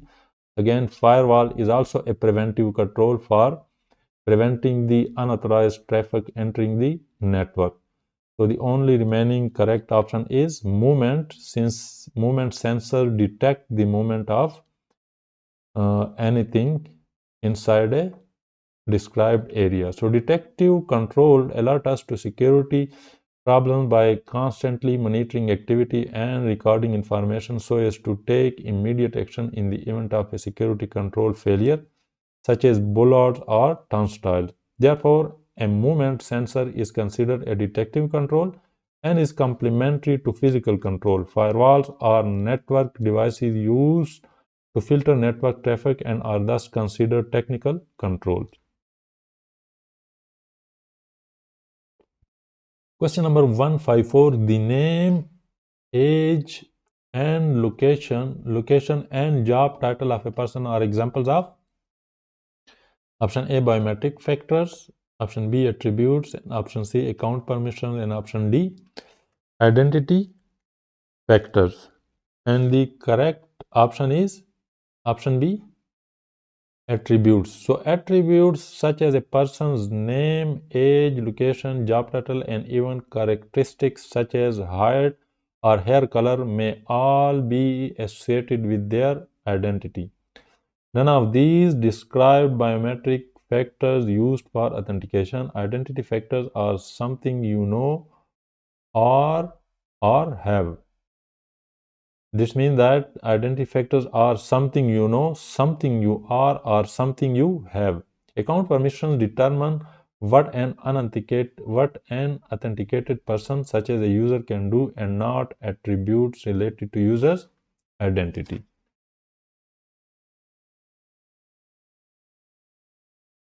Question number 155. Which cloud service model provides the most suitable environment for customers who want to install their custom operating systems? So, we need a cloud model where users have the flexibility of installing their own operating system. So, what is the suitable cloud model? Option A, SaaS, software as a service. Option B, SLA. Option C, infrastructure as a service. And option D, platform as a service, PaaS. And the correct option is infrastructure as a service, since in infrastructure as a service, you have the control over the VMs and you can install your own operating system. So infrastructure as a service is a cloud service model that allows the customer to manage the computing resources, including the operating system. Software as a service is a model that provides customer with access to software applications, typically on a subscription-based or pay-per-use model, but does not allow them to access the underlying infrastructure. Platform as a service is a service model that provides a platform for building, deploying, and managing applications. However, like SaaS, it does not offer the ability to access the underlying infrastructure, including the operating system. An SLA is simply a service level agreement and not a cloud service deployment model. Question number 156. Which of these statements is true about cyber squatting? Option A, it's an unethical practice but everyone does it. Option B, it is partially legal practice. Option C, it is an illegal practice. And option D, it is a legal practice. And the correct option is option C. So cyber squatting is basically an illegal practice. Cyber squatting, also known as domain squatting, is the practice of speculatively registering and then selling, typically at a high price, a domain name with the intent of profiting for someone else's trademark. An example would be someone registering the domain name mycompany.com and then offering to sell it to the owner of the trademark mycompany for a higher price. Cybersquatting can cause confusion and damage to the trademark owner's brand, which is generally considered unethical and deceptive. Indeed, cybersquatting is an illegal practice under the United States Anti-Cybersquatting Consumer Protection Act, as well as under similar laws in other countries.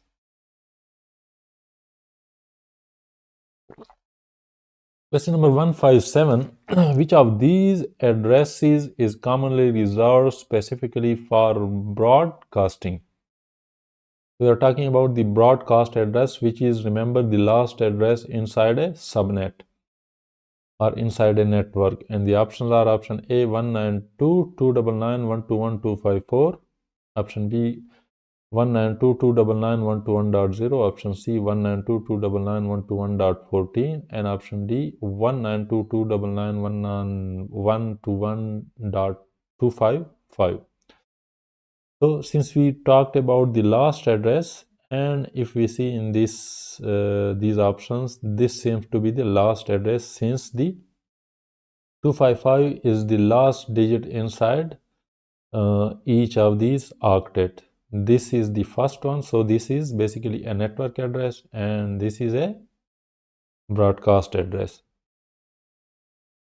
So IPv4 addresses are 32 bits representing as a sequence of 4 8-bit integers separated by a dot. Addresses ending with 0, such as this one, are reserved for to specifically signify the network itself and not a specific device on that network. In contrast, addresses ending in 255 are generally reserved for broadcasting to all devices on that network.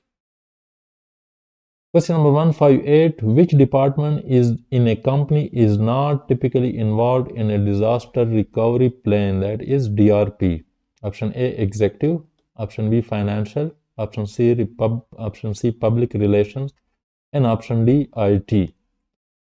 And the correct option is option B, financial.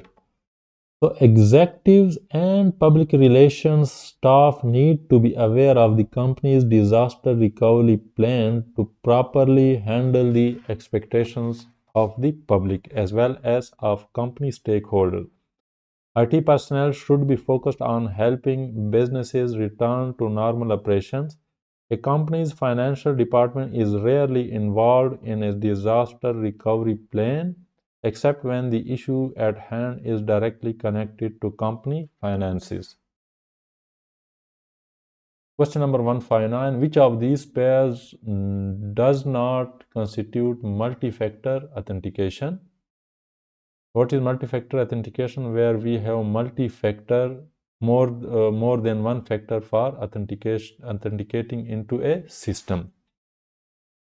And the options are option A, fingerprint and password. Option B, username and retainer. Option C, password and username. And option D, PIN and credit card. And the correct option is option C, password and username, because they are the same. They can be known as one factor because they both belong to the type of authentication factor known as something you know.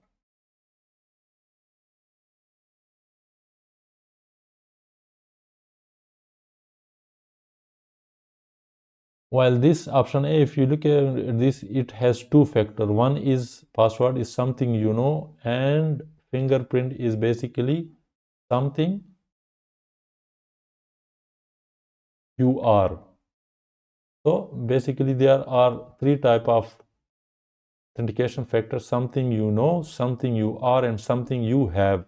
This is basically something you have. Credit card is something you have, plus PIN is, again you can say, something you know. So when you have two different types of authentication factors, two or more than two, then you can truly call it a multi-factor authentication. But if they belong to the same type, that is something you know, then this cannot be called as multi-factor. A multi-factor authentication uses authentication from more than one factor. Password and username are not multi-factor since they both are something you know. Question number 160. Which method is commonly used to map live host in the network? Option A, geolocation. Option B, traceroute. Option C, ping sweep. And option D, Wireshark. And the correct option is option C, ping sweep. So a ping sweep is basically a commonly used method to map live host in a network. A ping sweep involves sending series of ping messages that is ICMP echo request packets to a range of IP addresses on a network so as to determine which hosts are currently online. Hosts that are online will respond with a reply message when a ping is sent to them. Collecting the replies makes it possible to map which hosts are currently online on the network. Question number 161. A poster reminding the best password management practice is an example of which type of learning activity? Option A, awareness. Option B, schooling. Option C, education. And option D, training. And the correct option is option A, awareness. So an awareness poster or campaign can be effective in engaging a user's attention and encouraging them to consider their password practices. Specific strategies including highlighting the risk associated with weak or easily guessable passwords such as the risk of account compromise or data theft, and encouraging users to remember to use a password manager to store and manage their passwords securely. The primary goal of education is to help learners improve both their understanding of concepts and their ability to relate to them. Education about password management may involve learning how to create and manage passwords effectively. Similarly, training focuses on building proficiency in a set of skills. Methods such as lectures, workshops, and online courses can be considered training. Schooling is the process of teaching in a school which may or may not include posters. Question number 162. Which part of the CIA triad, that is confidentiality, integrity, and availability triad, will be primarily jeopardized in distributed denial of service attack? So CIA triad is basically confidentiality, integrity, and availability through DDoS attack. Which one is compromised? And the options are option A, accountability, option B, availability, option C, integrity, and option D, confidentiality. So accountability is not inside the triad. So this is out of question. So in this denial of service, the services are basically unavailable to the intended user. So the correct option is therefore the availability. So the availability part of the CIA triad is compromised through the DOS or DDoS attacks. So distributed denial of service attacks are malicious attempts to block businesses from their traffic by flooding a target server or service or network with malicious coordinated traffic generated by a wide number of systems on the internet. The goal of DDoS attack is to compromise availability. A DDoS attack does not target confidentiality, but it may accidentally compromise integrity. Accountability is the property that actions of an entity can be traced uniquely to that entity and is not directly threatened by distributed denial of service attacks. Question number 163. What technology is most likely to conserve the storage space required for video recording? And the options are option A, motion detection, option B, PTZ, option C, facial recognition, and option D, infrared camera. And the correct option is motion detection. So what does this mean? That in video recording, if you continuously record the video, then it takes a lot of space and storage. But if you configure the camera to only record when there is a motion or there is something going on, then the recording takes place. Then this using this technology of the motion detection, very less space is consumed because the camera records only when there is movement detection.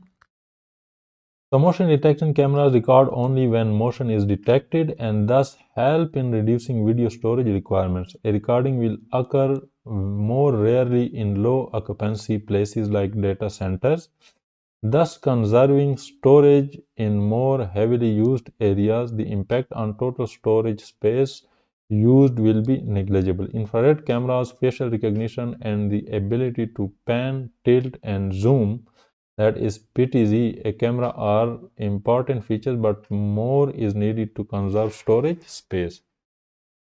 Question number 164. An organization that uses a layered approach when designing its security architecture is using which of these security approaches? Option A, zero trust. Option B, defense in depth. Option C, network layers. And option D, network control access. And the correct option is option B, defense in depth. So an organization that uses a layered approach when designing its security architecture is using a defense in-depth approach. In a defense in-depth approach, different layers of security controls may be implemented at different levels of the organization, such as at the network, application, and user level. Network control access refers to the process of controlling access to a network. Network layers refer to the different levels of a computer network, such as the network infrastructure, network application, and network devices. Zero trust is a security strategy which assumes that all network traffic is potentially malicious and requires verification. Question number 165. Which of these techniques will ensure the property of non-repudiation? What does non-repudiation mean? Non-repudiation means that when a sender sends a message or do something, he or she cannot later deny having done that specific action. So which property will ensure non-repudiation? Option A, using a VPN. Option B, password. Option C, encryption. And option D, digital signatures. And the correct option is option D, digital signatures. So non-repudiation means ensuring that the sender cannot later deny having sent the message. Digital signature provide an undeniable match between sender and digital signature. We can think of digital signature as a message digest encrypted with an asymmetric key. First, the message hash is encrypted using the sender's private key. Then the message possibly encrypted previously encrypted message hash. Finally, the recipient decrypts the signature with the sender's public key and transfers the decrypted content to the same cryptographic hash. Non-repudiation is guaranteed because if the output of the hash matches the decrypted hash, then the recipient knows that the message is not forged and that no one else but the sender could have created that signature and sent that message. Question number 166. A USB pen with data passed around the office is an example of option A, data in motion. Option B, data at rest. Option C, data in transit. And option D, data in use. And the correct option is data at rest. So this question is tricky. When the data is stored on the USB or any other storage device, then this is data at rest. Data is motion is when the data is actively moving inside a network from one device to the other, not on the USB pen. Data in motion and transit are one and the same thing. Data in use is when data is actually processed by the application, and such as when you use the data inside an application such as Microsoft Word, and in this time the data may be inside the RAM of the device. Data at rest is stored data that resides on hard drives, on tapes, in the cloud, or on other storage media, like in this case a USB pen. Data in processing, also called data in use, is actively used by a computer system. Data sent over a network is called data in motion. Data in transit is a term that does not actually apply to such a situation. Question number 167. Suppose that an organization wants to implement measures to strengthen its detective access controls. Which one of these tools should they implement? Option A, patches. Option B, encryption. Option C, IDS. And option D, backups. So we are talking about detective access controls. So as we already studied, patches are corrective. It is basically a corrective control because it is applied after the fact, after a vulnerability is discovered. Encryption is, you can say, a preventive to prevent unauthorized access to data. IDS, as D stands for detection, intrusion detection system, we can say that this one is a detective access control. Backup is also, you can say, a preventive access control. So the correct option here is the IDS, or intrusion detection system. Detective control are crucial component of a cybersecurity program since they provide visibility into malicious activity, breaches, and attacks on an organization's IT environment. An intrusion detection system is a device or software application which monitors a network or system for malicious activity or policy violation, meaning that it's a detective control as shown here in this guide. Patches are corrective control, backups are compensating control since they provide redundancy for the information in a given system. Question number 168, which of these is an example of a MAC address, media access control address? And the correct option is, so these are basically hexadecimal number, and MAC address is actually 48 bit. So 1, 2, 3, 4, 5, 6, and each of these is 4 bit. So this means that these are 8 bit. So 6 into 8 is 48. So this is basically a MAC address. This is an IP address. This is something else. This is, I think, IPv6. This is IPv6 and this is IPv4. So all network devices have a 48-bit media access control or MAC address represented as 6 groups of 8 bits value in hexadecimal. An example of a MAC address would be this one. Since these are hexadecimal and these are 8 bits in 6 groups. Question number 169, which of these types of credential is not used in multi-factor authentication? We already studied multi-factor authentication and authentication factors, and these are something you have, something you know, something you are, something you trust. So these three are basically the authentication factors. These three types are authentication factors. This one is not. So the correct option is option D. So I have already gone through these authentication factor. You can pause the video and read the explanation if you like. I will go and move forward to the next question. Question number 170, on an incident response team, which role acts as the team's main link to senior management? Option A, information security. Option B, communication and public relations. Option C, management. And option D, technical expert. And the correct option is the management is basically the team's link to the senior management. So on most incident response teams, members of management or organization leadership act as a primary conduit to senior management. The management team member also ensures that difficult or urgent decisions can be made without escalating authority. Communications and public relations staff focus on internal and external communications that typically differ from the direct conduit to senior management. Technical and information security experts are primarily concerned with undertaking incident response work. Question number 171, which of these is not an effective way to protect an organization from cyber criminals? Option A, removing or disabling unneeded services and protocols. Option B, using firewalls. Option C, using outdated anti-malware software. Option D, using intrusion detection and prevention system. And the correct option is option C, using outdated anti-malware software.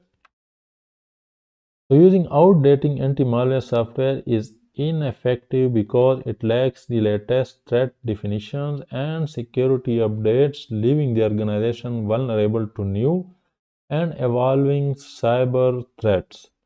Effective protection requires regularly updating security tools to detect and respond to current threats. In contrast, removing unneeded services, using firewalls, and intrusion detection and prevention systems are proactive measures to enhance cybersecurity and reduce vulnerability.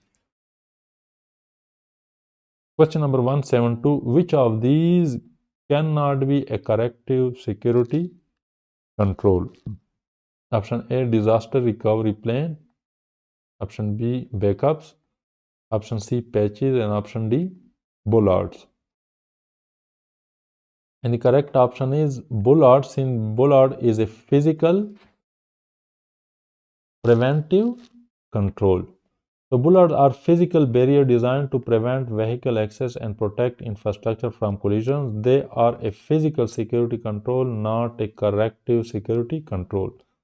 Corrective security controls such as disaster recovery plans, backups, and patches are implemented to mitigate the effects of security incidents, restore systems, and address vulnerabilities after an event has occurred. Question number 173. Which of these is included in an SLA, that is Service Level Agreement document? Option A, instructions on data ownership and destruction. Option B, instructions to detect, respond to, and limit the consequences of a cyber attack. Option C, a plan to keep business operations going while recovering from a significant disruption. And option D, a plan to prepare the organization for the continuation of critical business functions. And the correct option is option A, instructions on data ownership and destruction. So a service level agreement is a contract between a service provider and a customer that defines the level of service expected. It often includes instructions on data ownership, handling, and destruction, as these are critical to outlining responsibilities and obligations. The other options refer to different documents. Option B relates to an incident response plan. Option C refers to disaster recovery plan, and option D is a part of business continuity plan. Question number 174. Which port number corresponds to the Simple Mail Transfer Protocol or SMTP? And the options are option A 161, option B 69, option C 75, 25, and option D 22. And the correct option is, so the SMTP or Simple Mail Transfer Protocol works on port 25, while the 161 is used for SNMP, that is Simple Network Management Protocol. Port 69 is for TFTP, that is Trivial File Transfer Protocol, and port 22 is for SSH, that is Secure Shell. Question number 175. Which type of attack attempts to mislead user into exposing personal information by sending fraudulent emails? So this is one of the most prevalent and popular attack. And the options are option A, cross-site scripting, option B, denial of service, option C, Trojan, and option D, phishing. And the correct option is option D, phishing. So phishing is a type of social engineering attack where cyber criminals send fraudulent emails designed to appear legitimate. These emails aim to deceive users into revealing sensitive personal information such as login credentials, credit card numbers, or other private details. The other options refer to different attack types. Option A, cross-site scripting injects malicious script into web applications. Option B, denial of service disrupts access to a service by overwhelming it with traffic. And option C, Trojans, is a malware disguised as legitimate software to perform malicious actions. Question number 176. Which of these is not a characteristic of the cloud? Option A, zero customer responsibility. Option B, broad network access. Option C, measured service. And option D, rapid elasticity. So the last three, these are all basically features and characteristics of the cloud, while the zero customer responsibility, this is not the characteristic of a cloud because cloud is basically a shared responsibility model. Both the cloud provider and the customer has their own responsibilities. So cloud services operate under a shared responsibility model, meaning customers and cloud providers share security and operational responsibilities. Customers are responsible for securing their data, managing configurations, and using services appropriately. The other options are key characteristics of the cloud as defined by the NIST cloud computing model. So broad network access available over the network, accessible from various devices. Measured service resource usage is monitored and built based on consumption. And rapid elasticity resources can scale up or down quickly to meet demand. Question number 177. Which of these is a common mistake made when implementing record retention policies? Option A, not categorizing the type of information to be retained. Option B, not labeling the type of information to be retained. Option C, applying the longest retention periods to the information. And option D, applying shorter retention periods to the information. And the correct option is option C, applying the longest retention periods to the information. So applying the longest retention periods indiscriminately to all information can lead to unnecessary storage costs, inefficiency, and increased legal or compliance risk. Effective information retention policies should categorize and label information appropriately and apply retention periods based on regulatory requirements, business needs, and information sensitivity. Question number 178. Which type of security control does not include CCTV cameras? So CCTV camera is basically a detective, or you can also say a deterrent security control. So which of these is not a CCTV camera? Option A, corrective. Option B, deterrent. Option C, preventive. And option D, detective. So CCTV actually help in detection. They can also be a deterrent because an potential intruder seeing the CCTV inside the building will be deterred from entering the building.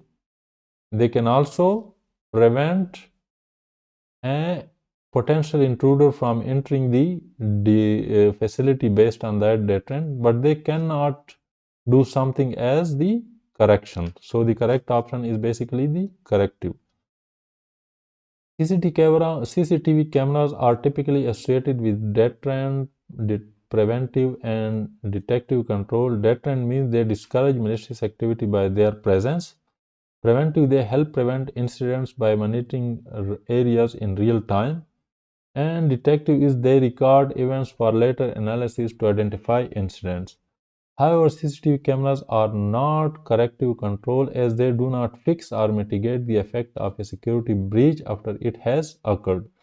Corrective controls such as patches or backups are designed to restore systems or rectify vulnerabilities. Question number 179. A security consultant hired to design the security policies for the PHI within an organization will be primarily handling option A, personal health information. Option B, public health information. Option C, procedural health information. And option D, protected health information. The correct option is option D, protected health information. So protected health information, that is PHI, refers to any information related to an individual's health status, medical care, or payment for the health care that can be linked to a specific person. It is a key focus in compliance with regulations like HIPAA, which requires organizations to establish and ensure security policies to protect PHI from unauthorized access, use, or disclosure. Question number 180. Which of these cloud deployment models is a combination of public and private cloud storage? Option A, community. Option B, private. Option C, hybrid. And option D, public. And the correct option is option C, hybrid. So hybrid cloud basically combines elements of both public and private cloud storage. It allows organizations to store sensitive data in the private cloud while leveraging the scalability and cost effectiveness of the public cloud for less critical workloads. This approach provides flexibility, scalability, and enhanced data management options compared to using only public or private cloud. The other options refer to distinct cloud models. Community cloud is shared by organizations with common interest. Private cloud is exclusively used by one organization, and public cloud is hosted by third-party providers and accessible over the internet for everyone. Question number 181. What is the primary goal of a change management policy? So we will go straight to the correct options. You can pause the video and read the options. I will highlight the correct option, and that is option D. So the change management policy goal is to guarantee that system changes are performed without negatively affecting business operations. The primary goal of a change management policy is to ensure that changes to system, processes, or infrastructure are made in a controlled and systematic manner.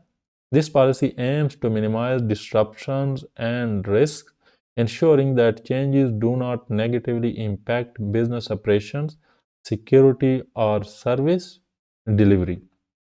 The other options focus on aspects of IT management but are not the core purpose of a change management policy.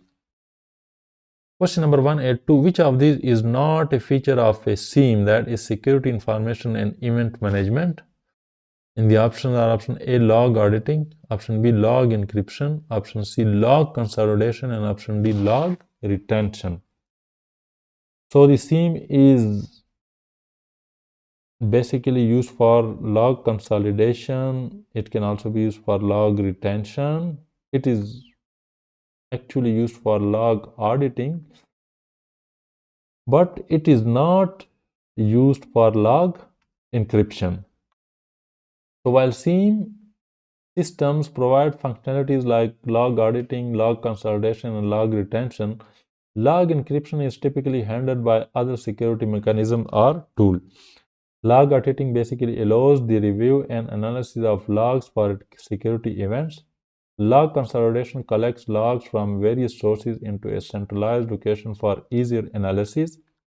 Log retention ensures that logs are stored for a predefined period, which is important for compliance and incident investigation.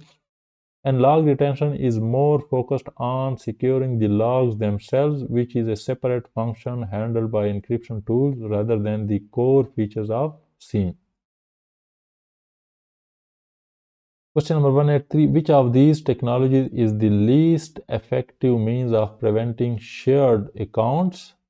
Option A, requiring a one-time password via an application. Option B, requiring one-time passwords via token. Option C, password complexity requirement. And option D, requiring biometric authentication. And the correct option is option C, password complexity requirements. So password complexity requirements can make password harder to guess, but they do not specifically prevent shared accounts. Shared accounts can still exist with complex passwords, as the issue is more about the number of people using the same credential rather than the strength of those credentials. The other options provide stronger methods to prevent shared accounts. Option A, one-time password via an application. And option B, one-time password via a token, are both strong measures that ensure authentication is unique to each user, preventing shared accounts. Option D, biometric authentication ensures that only the authorized individuals can access an account, effectively preventing shared access. Question number 184, when analyzing risks, which of these activities is required? Option A, accepting all evaluated risks. Option B, identifying risk associated with loss of confidentiality. Option C, determining the likelihood of occurrence of a set of risks. And option D, selecting the appropriate controls. And the correct option is, so the correct option is basically the option C, determining the likelihood of occurrence of set of risks.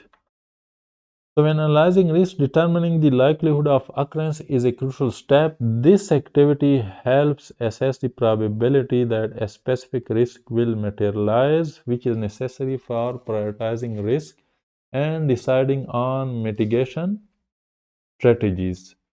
The other options are part of the overall risk management process but are not directly tied to the analysis phase, such as option A, accepting all evaluated risk is a decision made after risk analysis, not part of the analysis itself. Option B, identifying risk is the first step in risk management, typically part of risk assessment rather than analysis. And option D, selecting appropriate control is part of the risk mitigation phase that follows risk analysis. Question number 185, which of these exercises goes through a sample of an incident step by step, validating that what each person will do? Option A, a simulation exercise. Option B, a walkthrough exercise. Option C, a tabletop exercise. And option D, a checklist exercise. And the correct option is option B, a walkthrough exercise.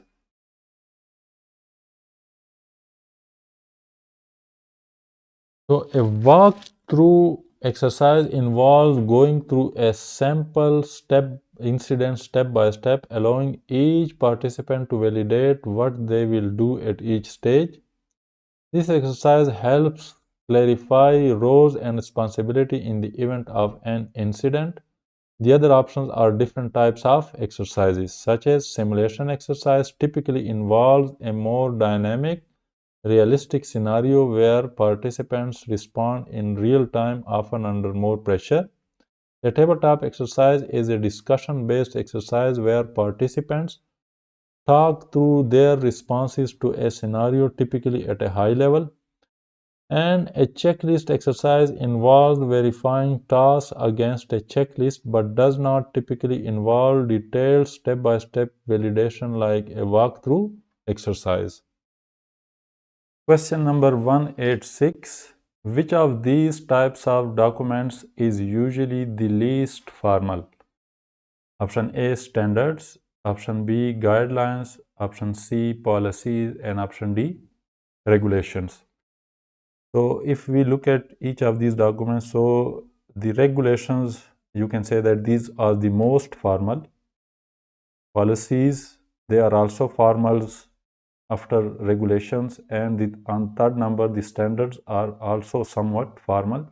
And the guidelines are basically optionals and recommendations. So they are basically the least formal. So the correct option is option B. So guidelines are usually the least formal of the listed documents. They provide recommendations or best practices but are not mandatory and offer flexibility in how they are followed. The other options are generally more formal. Option A, standards define specific requirements and are often mandatory.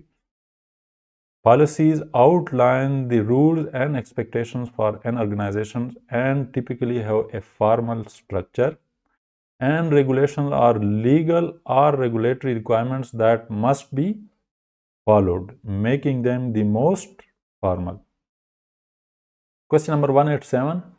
A backup that captures the changes made since the last full backup is an example of. So there are multiple type of backups. So what type of backups is what type of backup is that in which the changes since the last full backups are captured? And the options are sorry guys, so these options are from the previous question. So let me write it myself. So for example, we can say that incremental, the options may be incremental, option B may be differential. Sorry for this mistake, but I will make it up to you. Differential, and option C we can write as, suppose, full backup.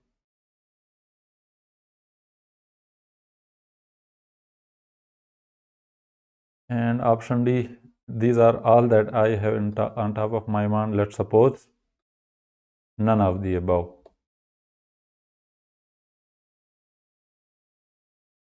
So the correct option here is basically differential. So differential backup is that backup which captures, let's suppose you take the full backup over here. This is, let's suppose, the full backup. And then there are changes that are taking place in this time frame. And then again, you take here a backup covering all these changes. So this backup is then known as the differential. Is the differential of this full backup and this point. So what do you need when you want to restore something? You will need this full backup and this differential backup, because this full backup covers everything beyond this point, and differential backup covers from full backup up to this point. So when you restore services using this differential and full backup, you will restore everything. So again, this explanation and the options are from the previous question, but I hope the concept is clear. Question number 188.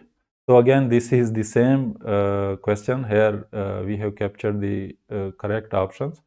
So differential, incremental, a backup snapshot, and full backup. So again, the correct option is differential backup. And the explanation is that a differential backup captures all changes made since the last full backup. It does not reset the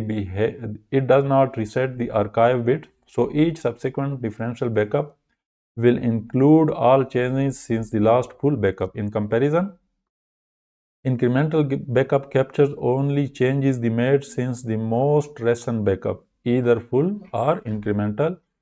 A backup snapshot is a point-in-time image of the data or system, not a typical backup type, and full backup captures all data in its entirety regardless of the changes. Question number 189. A high-level executive of an organization receives a malicious email that tries to trick him. Which attack is the perpetrator using? And the options are option A, DDoS, distributed denial of service, option B, whaling, option C, phishing, and option D, spear phishing. So remember, when the attacker wants to trick the user through malicious email, this type of attack is generally known as phishing. But when the target is the high level executive, then this is special type of phishing known as whaling. And when there are certain users, mean the phishing attack is not general but is targeting specific users, not the high level executive, then this is known as spear phishing. So here the correct option is whaling, since the target is high level executives such as CEO, or you can say CFO. So when the target is these high level executive, this is known as whaling. So whaling is a type of social engineering attack specifically targeting high-level executives or other important individuals within an organization. The goal is to steal sensitive information or gain unauthorized access, often by using highly personalized and convincing messages. The other options are distributed denial of service, involves overwhelming a system with traffic to make it unavailable, not an email-based attack. Phishing is a broader term for deceptive emails or messages aiming to trick users into providing personal or confidential information, but it is not specifically targeted at high-level individuals. And spear phishing is more targeted than phishing, but it is typically aimed at individuals rather than executives, often involving social engineering to steal credentials or gain unauthorized access. Question number 190. What does redundancy mean in the context of cyber security? So what does we mean by the redundancy in cybersecurity? Options are: option A, designing systems with robust components so that the organization has more attack resilience. Option B, conceiving system with only the most necessary components so that the organization has just the necessary risks. Option C, conceiving systems with less attack surface so that the attacker has less chance of success. And option D, conceiving systems with duplicate components so that if a failure occurs, there will be a backup. So redundancy in a nutshell means that you have multiple components so that if one component fails, you have a backup component and the services are not disrupted. That is redundancy in a nutshell. And looking at the option, the correct option is option D, conceiving system with duplicate components so that if a failure occurs, there will be a backup component or backup systems. So the explanation is that in the context of cybersecurity, redundancy refers to designing systems with backup components such as servers, power supplies, or network paths to ensure that if one part fails, another can take over, thus maintaining system availability and preventing downtime. This helps improve resilience against failures and attacks. Question number 191. Which type of attack primarily aims to consume all the available resources, thereby making an organization's service inaccessible to its intended users? And the options are: option A, Trojans; option B, cross-site scripting; option C, denial of service; and option D, phishing. And the correct option is option C, denial of service. So, as we have already studied in multiple questions, denial of service attack primarily aims to consume all available resources such as bandwidth, memory, or processing power, making a system or network service unavailable to its intended users. This can result in the service being inaccessible, which is the core goal of such an attack. Question number 192. Which one of these tools is most likely to detect an XSS vulnerability, that is cross-site scripting vulnerability? Option A, network vulnerability scanner; option B, static application test; option C, intrusion detection system; and option D, web application vulnerability scanner. And the correct option is option D, web application vulnerability scanner. So a web application vulnerability scanner is specifically designed to detect vulnerabilities in web application, including cross-site scripting. These scanners check for issues like script injection, session management flaws, and other security weaknesses in the web-based application. Question number 193. Which kind of physical access control is less effective at preventing unauthorized individual access to a data center? So we are talking about physical access control and preventing the access of individuals. And the options are: option A, turnstiles; option B, barriers; option C, fences; and option D, bollards. So we are talking about which is the least effective. So if you look at the option, bollards are basically used for vehicles. These are pillar-like structures, and they are placed narrow enough so that vehicle cannot pass through. but individuals can easily pass through. So these bollards are basically least effective for individual access control to a facility or a data center. So the correct option is bollards. Of course, you can use fences, barriers, and turnstile for individuals access control. So bollards are short vertical posts that block vehicles from accessing a data center. They are, however, ineffective at preventing access to individuals. Fences can be placed around the perimeter of the data center so as to block unauthorized access and deter potential intruders. Barriers such as gates, walls, or barricades can be used to block access to the data center. Finally, turnstile can be used to control access to a data center, namely by allowing entry only to authorized individuals. Question number 194. Which of these is not a type of malware? So, the options are option A, Trojan, option B, worm, option C, spoofing, and option D, rootkit. So, if we look at the option, the spoofing is an odd option for a malware. Spoofing is basically a type of attack where an individual or a system impersonates as another individual or system. So, this is not a worm but a specific or malware but a specific type of attack. Trojans, worms, and rootkit are all types of malware. So spoofing is not a type of malware. Spoofing is not a type of malware. It refers to a deceptive technique where an attacker impersonates another system, user, or device to gain unauthorized access or mislead the target.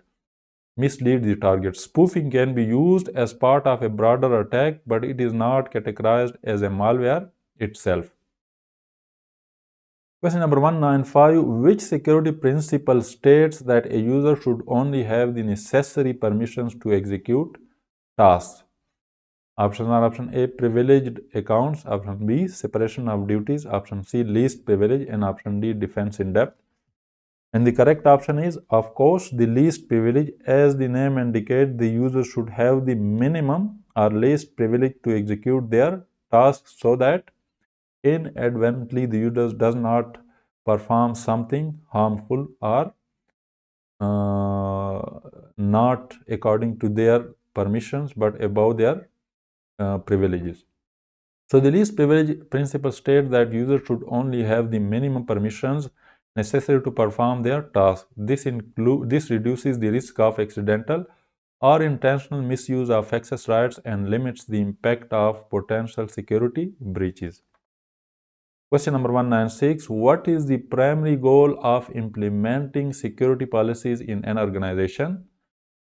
Options are option A, to ensure legal compliance, option B, to create a framework for security controls and procedures, option C, to ensure strong passwords, and option D, to train employees in cyber security. And the correct option is option B, to create a framework for security controls and procedures. So the primary goal of implementing security policies is to create a framework for the organization's security controls and procedures. These policies help define how security should be managed, what practices are required, and the roles and responsibility of employees in maintaining security. Question number 197. Which of the following is an example of a physical security control?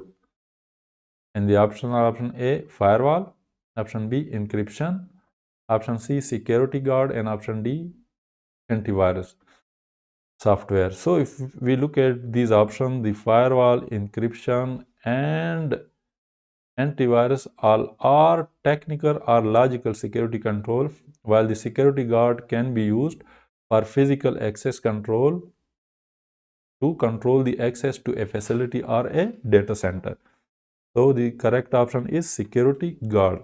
So security guards are physical security control as they provide a direct human presence to protect physical access to facilities, assets, or sensitive areas. The other options are example of logical or technical security control. Firewalls control network traffic and protect against unauthorized access to a network. So a logical control. Encryption protects data by converting it into an unreadable format, a logical security control. And antivirus software detects and removes malware from system, which is a logical control. Question number 198. Which phase of the disaster recovery plan involves the restoration of normal operations?